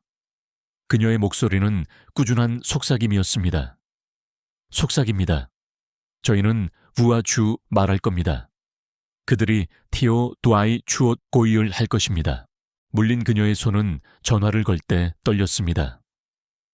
벨은 1초도 채되지 않아 울렸고 차분한 여성의 목소리가 대답했습니다. 112입니다. 긴급 상황이 무엇입니까? 유리는 책상 뒤에 웅크리고 앉아 셔터를 통해 새어 들어오는 폭풍의 숨소리보다 크지 않은 목소리로 전화기를 감쌌습니다. 여기는 한유리입니다. 평창동 김 회장님 댁입니다. 남편이 아내를 살해하려고 합니다. 그가 지금 집에 있습니다. 세연은 손으로 입을 막았고 그녀의 눈은 공포에 질려 커졌습니다. 이번에는 준우가 아니라 위험 때문에, 소리가 벽을 뚫고 전달될 위험 때문에 두려워했습니다. 교환원의 목소리가 초점을 맞추며 날카로워졌습니다. 지금 안전합니까? 숨어 있을 수 있습니까? 유리는 속삭였습니다. 내 위층 서재에 갇혀 있습니다. 그가 문을 열려고 했습니다. 그는 기다리고 있습니다. 교환원은 차분하지만 절박한 어조로 지시했습니다. 조용히 있으십시오. 경찰관들이 출동 중입니다. 가능하면 전화를 끊지 마십시오. 하지만 절대적으로 필요한 경우가 아니면 말하지 마십시오. 그렇게 할 수 있겠습니까? 네. 유리는 숨을 내쉬었습니다. 그러고 나서 그녀는 수화기를 내려놓았고 마이크가 그들의 입술에 닿지 않고도 소리를 포착할 수 있도록 했습니다. 세연은 공황 상태로 속삭이며 그녀에게 바짝 다가섰습니다. 그들이 제때 도착하지 못할 거야. 그가 그들을 들을 거야. 그가 알게 될 거야. 유리는 그녀의 팔에 안정시키는 손을 대고 단호하게 속삭였습니다. 그들은 올 겁니다. 회장님께서는 버텨야 합니다. 폭풍은 그들에게 채찬을 제공했고 그들의 얕은 숨소리를 가리는 끊임없는 포효였습니다. 하지만 저택의 모든 삐걱거림은 확대되어 느껴졌습니다. 어딘가 먼 곳에서 마룻바닥이 신음했습니다. 세연은 몸이 굳어졌습니다. 유리는 전화기를 꽉 쥐었습니다. 교환원의 목소리가 다시 들려왔고 부드럽고 인내심이 있었습니다. 사모님, 침착하셔야 합니다. 부상당하셨는지 말씀해 주시겠습니까? 무기가 있습니까? 유리는 고개를 저었지만 대답해야 한다는 것을 깨달았습니다. 그녀는 가까이 몸을 숙였습니다. 무기는 없습니다. 그가 무언가를 가지고 있을 수 있습니다. 확실하지 않습니다. 제발 서둘러 주십시오. 세연은 입술을 떨며 숨이 고르지 않은 채 그녀를 응시했습니다. 그녀는 입모양으로 말했습니다. 그들이 도착하기 전에 그가 우리를 죽일 거야. 유리는 단호하게 입모양으로 대답했습니다. 우리가 침묵을 유지하면 아닙니다. 그들 아래층에서 민준우의 콧노래가 다시 시작되었습니다. 이번에는 더 가까웠습니다. 그는 계단참에 있었고 천천히 올라오고 있었습니다. 매 걸음마다 초2조. 세연은 거의 낑낑거릴 뻔했지만 유리는 안정시키는 손을 그녀의 어깨에 눌러 그녀를 넣어 기우했습니다. 콧노래가 멈췄습니다. 그러고 나서 준우의 목소리가 떠올랐습니다.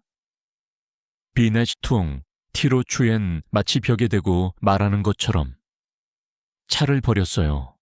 유감스럽네요. 그것이 당신이 잠드는데 도움이 되었을 텐데.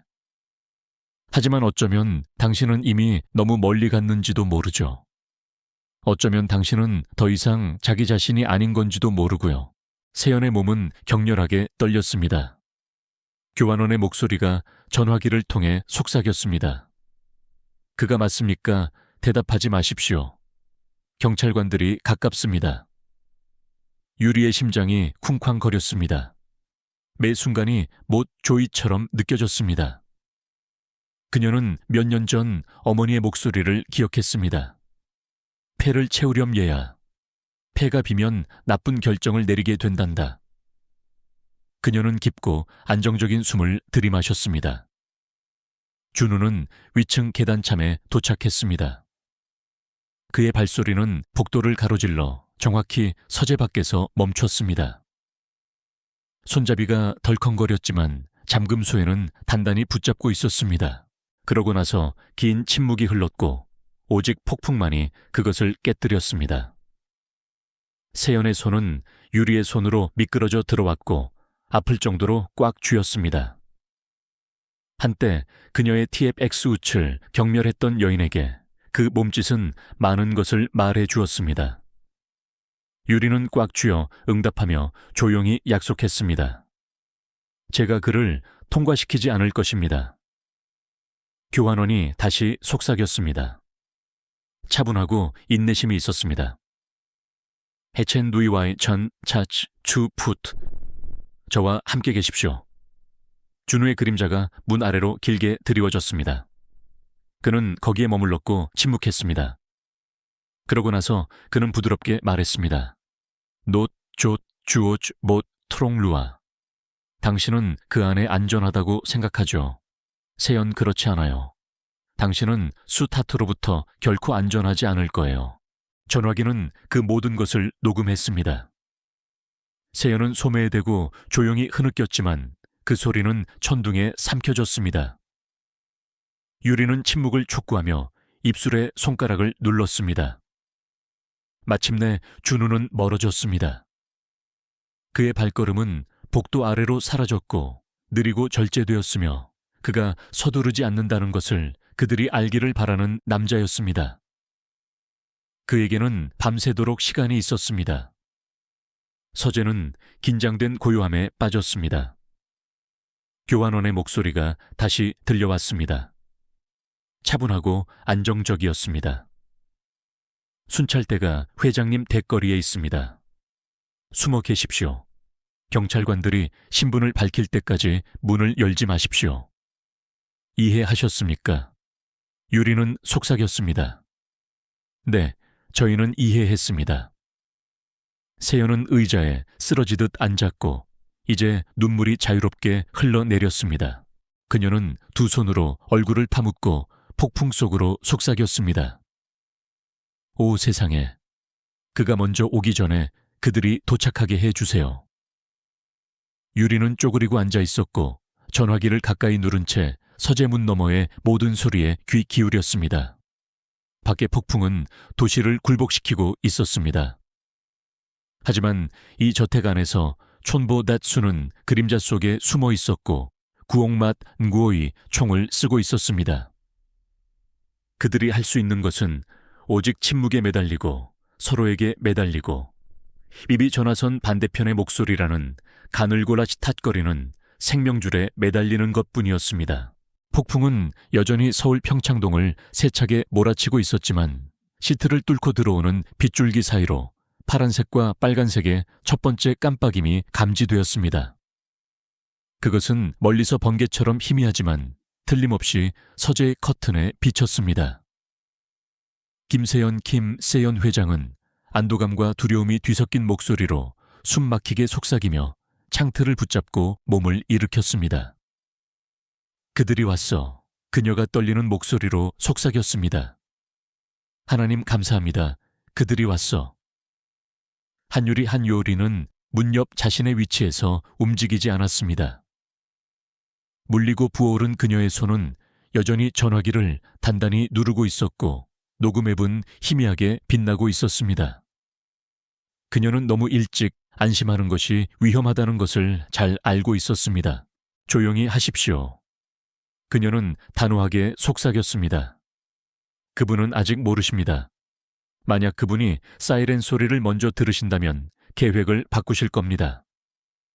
마치 신호라도 받은 듯 민준우 민준우 부회장의 목소리가 계단참을 타고 올라왔습니다. 마치 얼음 위에 부은 위스키처럼 부드러웠습니다. 이게 뭐지? 폭풍. 그리고 이제 우리 집 문 앞에 경찰까지. 이상한 밤이군. 그는 서두르지 않는 현관 쪽으로 향하는 발걸음을 옮겼습니다. 세연은 창가에서 떨고 있었고 두 대의 순찰차가 울창한 소나무 아래에서 미끄러지듯 멈추는 것을 지켜보았습니다. 그들의 불빛은 빗속에서 색채를 흩뿌렸습니다. 경찰관들은 레인코트를 입고 모자를 낮게 눌러쓴 채 채서 내렸습니다. 그들은 목적을 가지고 움직였고 무정이는 희미하게 지직거렸습니다. 잠시 동안 세연은 모든 것이 끝났고 안전히 마침내 자신의 집 벽을 뚫고 들어왔다고 믿었습니다. 그러자 준우가 웃었습니다. 그 웃음은 부드러웠지만 전달되었습니다. 그들은 당신보다 나를 더 믿을 거예요. 스트레스 받은 아내, 지친 하녀. 그들이 볼 것은 그것뿐일 겁니다. 세연은 공포에 질려 창문에서 몸을 돌렸습니다. 그가 그들을 매료시킬 거야. 그는 항상 그들을 매료시켜. 유리는 천천히 일어섰고 어깨를 펴고 눈은 결의로 타올랐습니다. 오늘 밤은 아닙니다. 오늘 밤 저희에게는 증거가 있습니다. 그녀는 전화기를 무기처럼 들어올렸고 녹음 파일이 화면에서 빛나고 있었습니다. 그 자신의 말들이었습니다. 그의 가면은 이미 깨져 있었습니다. 세연은 공포와 깨지기 쉬운 희망 사이에서 갈등하며 그녀를 응시했습니다. 그녀는 평생을 이 사회에서 살았고 그곳에서는 권력과 설득이 진실을 점토처럼 구부렸습니다. 그녀는 준우 같은 남자가 얼마나 쉽게 이야기를 꾸며낼 수 있는지 알았습니다. 하지만 처음으로 그녀는 그의 매력보다 더 강한 닻을 느꼈습니다. 증거였습니다. 초인종이 울렸고 폭풍에 의해 소리가 약해졌습니다. 이어서 쿵하는 노크 소리와 함께 단호한 목소리가 들려왔습니다. 경찰입니다. 문을 열어주십시오. 준우는 층계참에서 따뜻한 거짓된 목소리로 외쳤습니다. 경찰관님들 안녕하세요. 이런 밤에 무슨 일로 오셨습니까? 그는 세연의 심장을 차갑게 만드는 무심한 태도로 계단을 내려갔습니다. 그녀는 마음속으로 그를 볼 수 있었습니다. 깃을 풀어 헤친 셔츠 연습된 미소 방해받았음에도 불구하고 손에 위스키 잔을 들고 있는 모습. 경찰관의 목소리는 단호했지만 예의 바르게 들려왔습니다. 선생님, 이 집에서 긴급구조 요청을 받았습니다. 안에 계신 모든 분들의 안전을 확인해야 합니다. 세연의 손톱이 창틀을 파고들었습니다. 그가 그들을 아래층에 붙잡아 둘 거야. 그는 우리가 있는 곳까지 절대 오도록 두지 않을 거야. 유리의 턱이 굳어졌습니다. 심장이 빠르게 뛰었습니다. 그러면 저희가 그들에게 들리게 해야 합니다. 그녀는 손전등을 잡고 껐다가 다시 켰습니다. 커튼 틈새를 통해 광란적인 빗줄기를 계속해서 보냈습니다. 밖의 파란색 불빛은 안의 흰색 불빛과 만나 비밀 코드처럼 함께 번쩍였습니다. 아래층에서 준우의 목소리가 날카로워졌습니다. 오해가 있었습니다. 제 아내가 스트레스를 받고 있습니다. 저희 하녀도 마찬가지고요. 폭풍이 모두를 불안하게 만들었습니다. 장담컨대 아무 문제 없습니다. 선생님, 저희는 여전히 사모님을 봐야겠습니다. 경찰관 한 명이 대답했습니다. 세연의 무릎이 약해졌습니다. 그는 그들을 막을 거야. 그들이 떠날 때까지 거짓말을 할 거야. 그녀는 벌거벗은 자존심 노골적인 두려움으로 유리를 향해 몸을 돌렸습니다. 우리가 어떻게 해야 할까? 유리는 이를 악물었습니다. 심장이 뛰었습니다. 적절한 때에 소리를 내는 겁니다. 그녀는 전화기를 세연의 손에 눌렀습니다. 꼭 잡으십시오.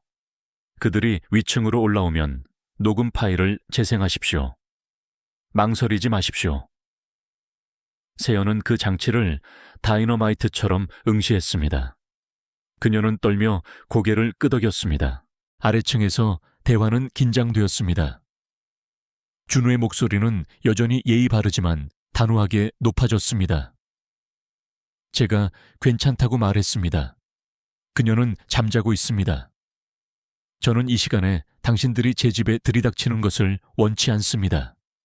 영장을 가지고 내일 다시 오십시오. 유리는 속으로 욕설을 내뱉었습니다. 그가 그들을 설득하고 있었습니다.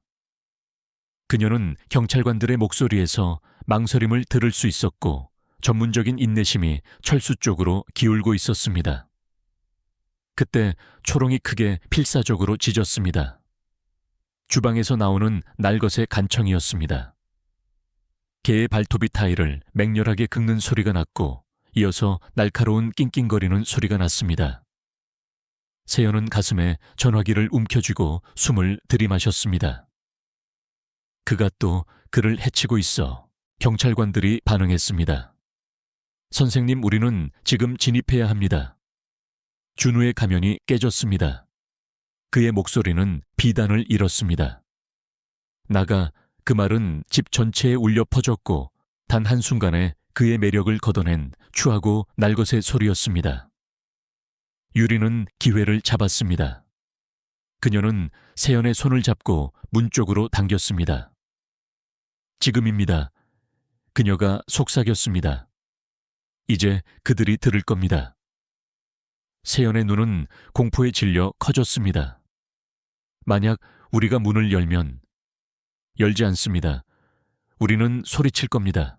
유리는 문틈에 입술을 가까이 대고 폭풍 속에서도 목소리는 강하고 명료했습니다. 위층을 도와주세요. 그가 그녀를 죽이려고 합니다. 집은 얼어붙었습니다. 침묵이 무겁게 내려앉았고 오직 폭풍과 초롱의 낑낑거리는 소리만이 간간히 들렸습니다. 그러고 나서 현관에서 부추 소리가 뒤섞여 들렸습니다. 무정이가 켜졌습니다. 코드 가정 내 살인 미수 가능성, 경찰관 즉시 지원 요청. 세연은 안도감과 공포가 충돌하며 눈물을 흘리며 책상에 기대어 주저앉았습니다. 처음으로 그녀는 자신의 집 벽이 더 이상 준우의 거짓말을 담을 수 없다고 믿었습니다. 아래층에서 준우는 짐승보다 더 크게 포효했습니다. 닥쳐. 그의 발소리는 계단을 맹렬하게 억제되지 않은 채 이제 가면이 벗겨진 채 위층으로 향했습니다. 세연은 구원처럼 전화기를 움켜쥐었습니다. 유리는 문에 맞서 자신을 지탱했고 심장은 쿵쾅거렸으며 목소리는 맹렬했습니다. 뒤로 물러나십시오, 회장님. 그가 먼저 저에게 오도록 하십시오. 밖의 폭풍은 울부짖었습니다. 안에서는 민준우가 서재를 향해 돌진했습니다. 그의 가면은 산산조각 났습니다. 그의 분노는 드러났습니다. 포식자는 마침내 노출되었습니다. 민준우 부회장의 발소리는 계단을 쿵쿵거리며 뛰어올랐습니다. 발을 디딜 때마다 분노의 북소리가 되어 오래된 저택을 흔들었습니다. 밖의 폭풍은 그 리듬에 맞춰 몰아쳤고 번개가 하늘을 갈랐으며 천둥이 뒤따랐습니다. 그러나 김세연 세연 회장을 비틀거리게 만든 것은 안쪽의 폭풍이었습니다. 그녀는 전화기를 가슴에 움켜쥔 채 입술이 떨리고 숨이 가빴습니다. 광택나는 대리석 여왕은 날 것 그대로 공포에 질린 인간의 모습으로 벗겨져 있었습니다. 한유리한 요리는 서재문에 몸을 붙이고 섰고 어깨를 펴고 손바닥을 나무에 단단히 눌렀습니다. 그녀는 준우가 층계참에 닿기도 전에 그의 돌진하는 진동을 느낄 수 있었습니다. 물린 그녀의 손은 욱신거렸지만 그녀는 더 세게 눌렀습니다. 그녀의 몸은 세연과 한때 영혼을 약속했던 남자 사이에 놓인 유일한 장벽이었습니다. 아래층에서 경찰관들의 명령이 들려왔습니다. 날카롭고 절박했으며 폭풍을 뚫고 지나갔습니다. 선생님, 계단에서 물러나십시오. 당장 뒤로 물러나십시오. 무정이가 지직거렸고 부츠가 타일을 쿵쿵거렸습니다. 권위의 분명한 상승이 밤속으로 충돌했습니다. 그러나 준우는 멈추지 않았습니다. 그의 목소리는 복도를 통해 포효했고 매력이 벗겨졌습니다. 세연아, 내가 이 문을 부수기 전에 당장 열어. 문손잡이가 격렬하게 덜컹거렸고 잠금쇠가 하우징 안에서 떨렸습니다. 유리는 숨을 헐떡이며 심장이 쿵쾅거리는 채로 나무에 온 체중을 실었습니다. 그녀는 돌아보지 않고 속삭였습니다. 뒤로 물러나십시오, 회장님. 움직이지 마십시오. 말씀하시면 안 됩니다. 세연은 책상에 몸을 기대었고 눈물 때문에 시야가 흐려졌습니다. 그녀의 손에 들린 전화기는 믿을 수 없을 정도로 가볍고 동시에 무겁게 느껴졌습니다. 그녀는 준우 자신의 목소리가 유죄를 입증하는 녹음 파일을 들을 수 있었지만 그것을 더 세게 움켜쥐면 장치가 산산조각 날까 두려웠습니다. 준우가 어깨로 문을 다시 한번 들이받자 또 다른 충돌이 집을 흔들었습니다. 경첩이 신음했습니다. 세연은 스스로를 멈추기 전에 비명을 질렀습니다. 그 소리는 폭풍에 의해 약해졌지만 집 전체에 울려 퍼질 만큼 날카로웠습니다. 이리로 올라와 한 경찰관이 아래층에서 외쳤습니다. 그들은 위층에 있습니다.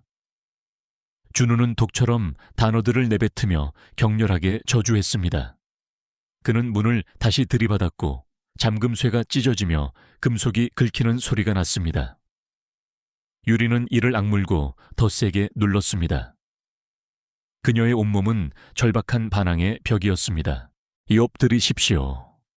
유리가 그녀의 어깨 너머로 휙휙거렸습니다. 그가 들어오면 책상 밑으로 기어들어가서 녹음을 멈추지 마십시오. 제 말 들리십니까? 세연은 흐느꼈지만 고개를 끄덕였고 떨리는 손에 전화기를 들고 책상 밑으로 미끄러져 들어갔습니다. 또 다른 충돌. 문이 문틀 근처에서 금이 갔고 나무 조각들이 부러져 나갔습니다. 세연은 또 다른 비명을 억누르기 위해 입을 막았습니다. 유리는 다음 충격이 문을 부술 수 있다는 것을 알면서 대비했습니다. 그때 혼란을 뚫고 경찰관들의 날카로운 명령이 들려왔습니다. 민준우 씨, 문에서 떨어지십시오. 손을 볼 수 있게 하십시오.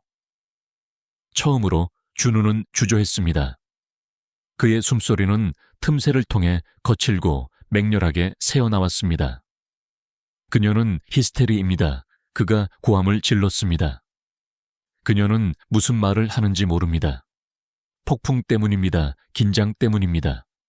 그녀는 이런 소란이 아니라 도움이 필요합니다. 유리는 분노와 생존이 뒤섞인 날것의 목소리로 소리쳤습니다. 저희는 녹음 파일이 있습니다. 증거가 있습니다. 그녀는 문틈 가까이에 입을 떼고 소리쳤습니다.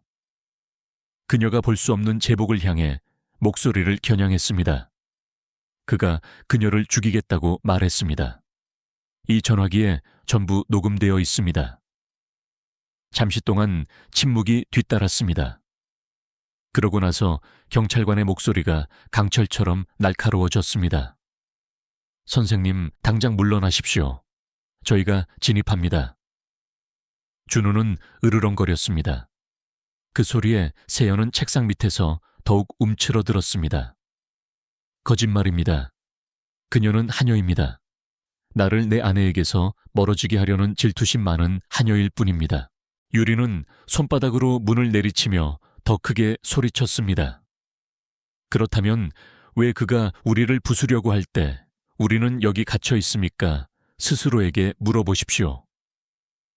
반대편에서 잠시 멈춤이 있었고 이어서 부추가 뒤섞이는 소리가 났습니다.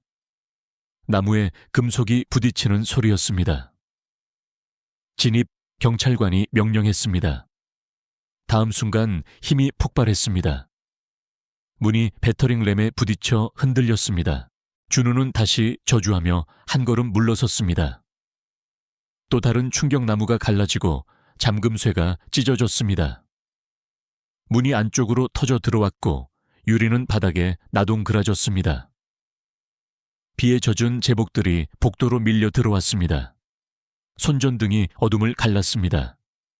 손들어 바닥에 엎드려 경찰관들이 무기를 겨눈 채 소리쳤습니다. 준우는 분노와 불신의 가면을 쓴 채 얼어붙었습니다. 여기는 내 집입니다. 내 아내는 아프고 당신들은 하녀의 거짓말에 속고 있습니다.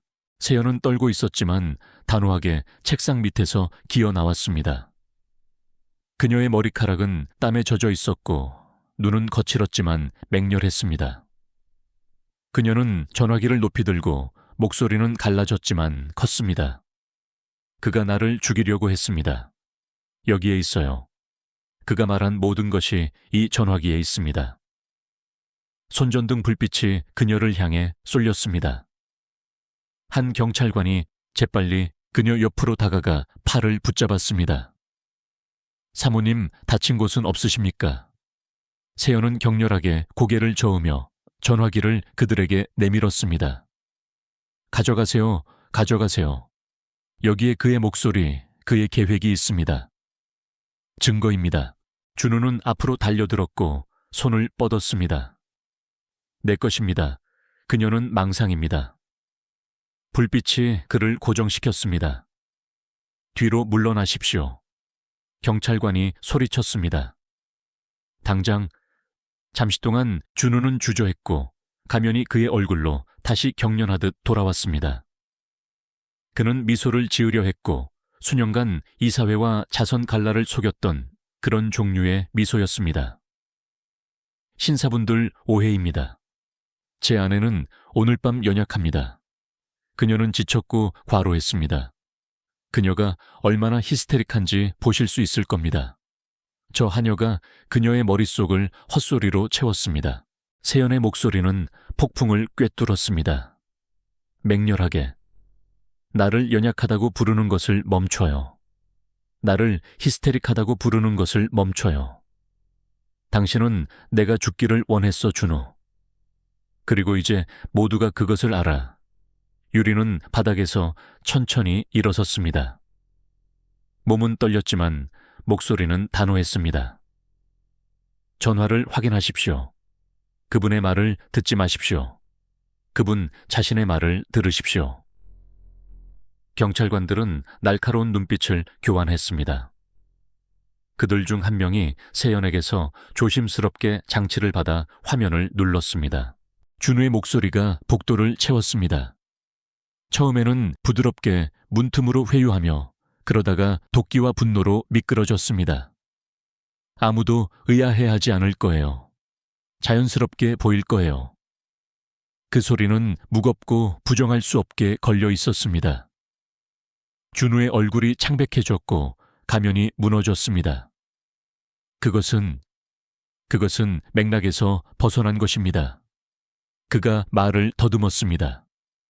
그녀가 그것을 왜곡했어요. 그러나 밖의 폭풍이 그의 변명을 삼켰습니다. 경찰관들이 그에게 다가왔습니다. 그들의 목소리는 단호했고 명령은 날카로웠습니다. 돌아서십시오. 손을 뒤로 하십시오. 처음으로 민준우는 비틀거렸습니다. 그가 수십 년 동안 써왔던 가면이 완전히 산산조각 났습니다. 그들이 그의 팔을 뒤로 강제로 할 때 분노는 절망으로 뒤틀렸습니다. 금속 수갑이 철커덕 소리를 내며 그의 운명을 봉인했습니다. 세연은 온몸을 떨며 의자에 쓰러지듯 앉았습니다. 유리는 그녀 옆에 서 있었고 물린 손은 긴장 때문에 다시 피를 흘렸지만 그녀의 눈은 맹렬하고 굴하지 않는 무언가로 타올랐습니다. 밖의 폭풍은 계속 격노했습니다. 하지만 안에서는 그날 밤 처음으로 정의에 깨지기 쉽고 떨리는 감각이 뚫고 들어왔습니다. 세연은 유리를 향해 얼굴을 돌렸고 입술은 무언가를 말하려는 듯 벌어졌지만 어떤 말도 나오지 않았습니다. 한때 그녀를 더럽다고 불렀던 여인은 이제 말로 완전히 담을 수 없는 경외감과 감세 가까운 무언가로 그녀를 바라보았습니다. 유리는 그녀 옆에 몸을 낮추고 속삭였습니다. 말씀하지 마십시오, 회장님. 아직은 아닙니다. 내일을 위해 목소리를 아끼십시오. 밖에서는 파란 불빛이 비에 젖은 거리를 향해 깜빡였습니다. 신사의 가면이 떨어졌고 침묵보다 진실이 마침내 더 크게 말했음을 도시에 알리는 신호였습니다. 폭풍은 마침내 서울을 향한 맹렬한 기세를 풀었고 비는 굵은 커튼에서 해진 조각처럼 가늘어졌으며 천둥은 강 아래로 더 멀리 사라졌습니다. 그러나 김세연 세연 회장의 저택 안에는 여전히 밤의 메아리가 모든 벽, 모든 마루판, 모든 그림자에 달라붙어 있었습니다.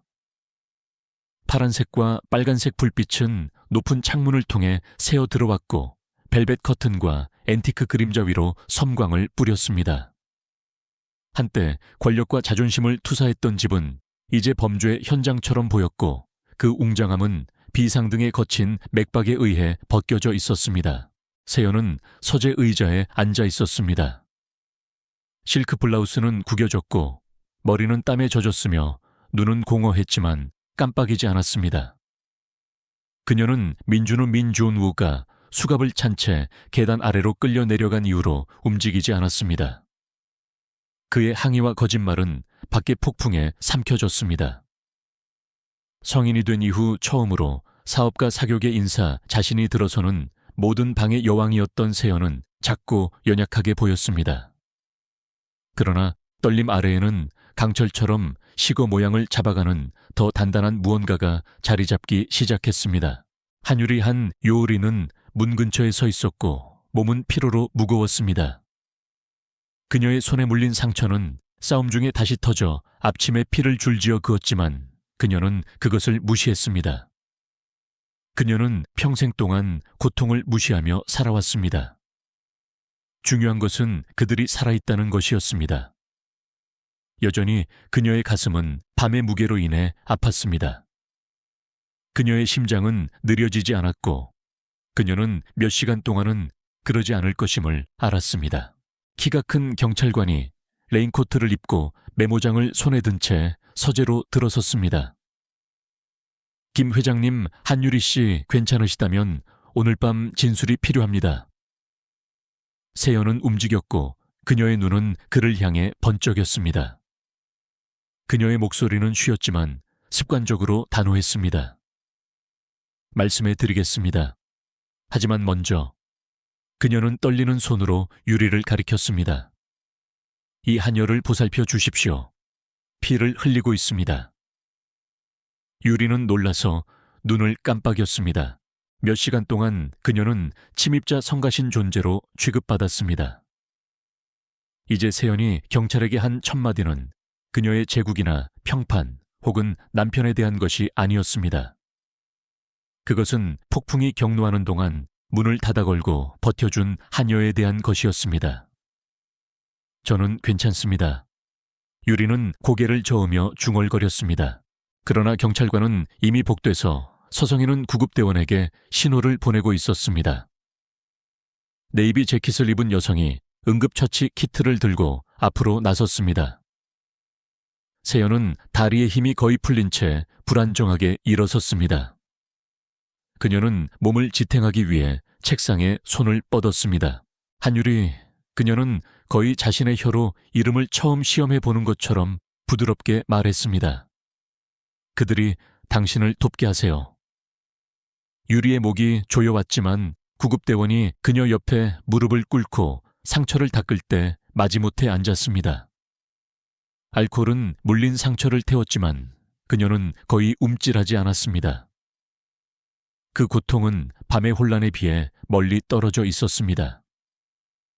경찰관이 메모장을 열었습니다. 처음부터 말씀해 주십시오. 오늘 밤 상황이 어떻게 전개되었습니까? 세연의 시선은 유리에게로 그리고 다시 경찰관에게로 옮겨갔습니다. 오랫동안 침묵이 이어졌습니다. 그러고 나서 세연은 마지막 남은 평정심을 가지고 자신을 바로 세웠습니다. 그녀는 이 하녀가 내 생명을 구했습니다. 라고 간단하게 말했습니다. 경찰관은 눈썹을 올렸습니다. 사모님, 세연의 목소리는 강해졌고 그녀의 이사회 권위가 이제 날것의 진실로 줄지어 다시 제자리를 찾았습니다. 제 남편은 저를 죽일 계획이었습니다. 그는 거의 성공할 뻔했습니다. 그리고 제가 여기 앉아 당신과 이야기하고 있는 유일한 이유는 제 하녀 한유리 씨가 우리 사이에 서 있었기 때문입니다. 유리는 눈을 내리깔았고 뺨에 열이 올랐습니다. 그녀는 이런 식으로 이야기되는 것에 익숙하지 않았습니다. 이 집에서 이 여인에게서 말입니다. 경찰관은 빠르게 메모했고 그러고 나서 고개를 끄덕였습니다. 저희에게 녹음 파일이 필요합니다. 세연은 유리를 바라보았습니다. 유리는 그녀의 생명줄이었던 장치를 놓기 싫어하며 주저하며 전화를 건네주었습니다. 경찰관은 그것을 자신의 장치에 연결하여 파일을 다운로드했습니다. 민준우의 독설은 이제 증거로 봉인되었습니다. 이것은 법정에서 효력이 있을 것입니다. 그가 단호하게 말했습니다. 당신은 옳은 일을 했습니다. 세연은 의자에 다시 몸을 기댔고 아드레날린이 빠져나가기 시작하면서 온몸이 다시 떨렸습니다. 그녀는 두 손으로 얼굴을 파묻었습니다. 세상의 신문들 이사회, 그들이 나를 개걸스럽게 잡아먹을 거야. 유리는 잠시 그녀를 지켜보았고 그러고 나서 부드럽게 말했습니다. 그들이 잡아먹도록 내버려 둔다면 잡아먹을 수 있습니다. 회장님께서는 이보다 더 심한 폭풍도 견뎌내셨지 않습니까? 세연은 뺨에 가려진 채 갈라진 웃음을 터뜨렸습니다. 이 폭풍은 아니야. 내 침실에서 시작된 폭풍은 아니야. 침묵이 그들 사이에 무겁게 진실과 함께 이어졌습니다. 그러고 나서 구급대원이 유리의 손을 거즈로 감싸고 그녀의 무릎을 부드럽게 두드렸습니다. 괜찮을 거예요. 깨끗하게 유지하세요. 경찰관들이 현장을 확보하기 위해 떠났을 때 방은 다시 희미해졌고 밖의 비상등에 희미한 불빛만이 비추었습니다. 폭풍은 약해졌지만 빗방울은 여전히 셔터를 두드렸습니다. 한때 침묵 속에서 질식할 듯했던 집은 이제 텅 비고 공허하게 느껴졌습니다. 세연은 천천히 일어섰고 창가로 걸어갔습니다. 그녀는 깜빡이는 불빛을 내다보았습니다. 잔디밭을 가로질러 움직이는 경찰관들의 실루엣. 몇 시간 만에 처음으로 그녀의 자세는 누그러졌습니다. 그녀는 유리를 향해 몸을 돌렸고 그녀의 목소리는 조용했지만 명료했습니다. 나는 당신에게 사과해야 해. 유리는 눈을 깜빡였습니다.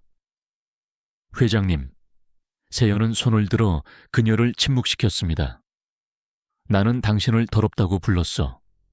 나는 당신이 질투하고 시기한다고 생각했어. 당신이 진실을 보았을 때 나는 당신을 무시했어.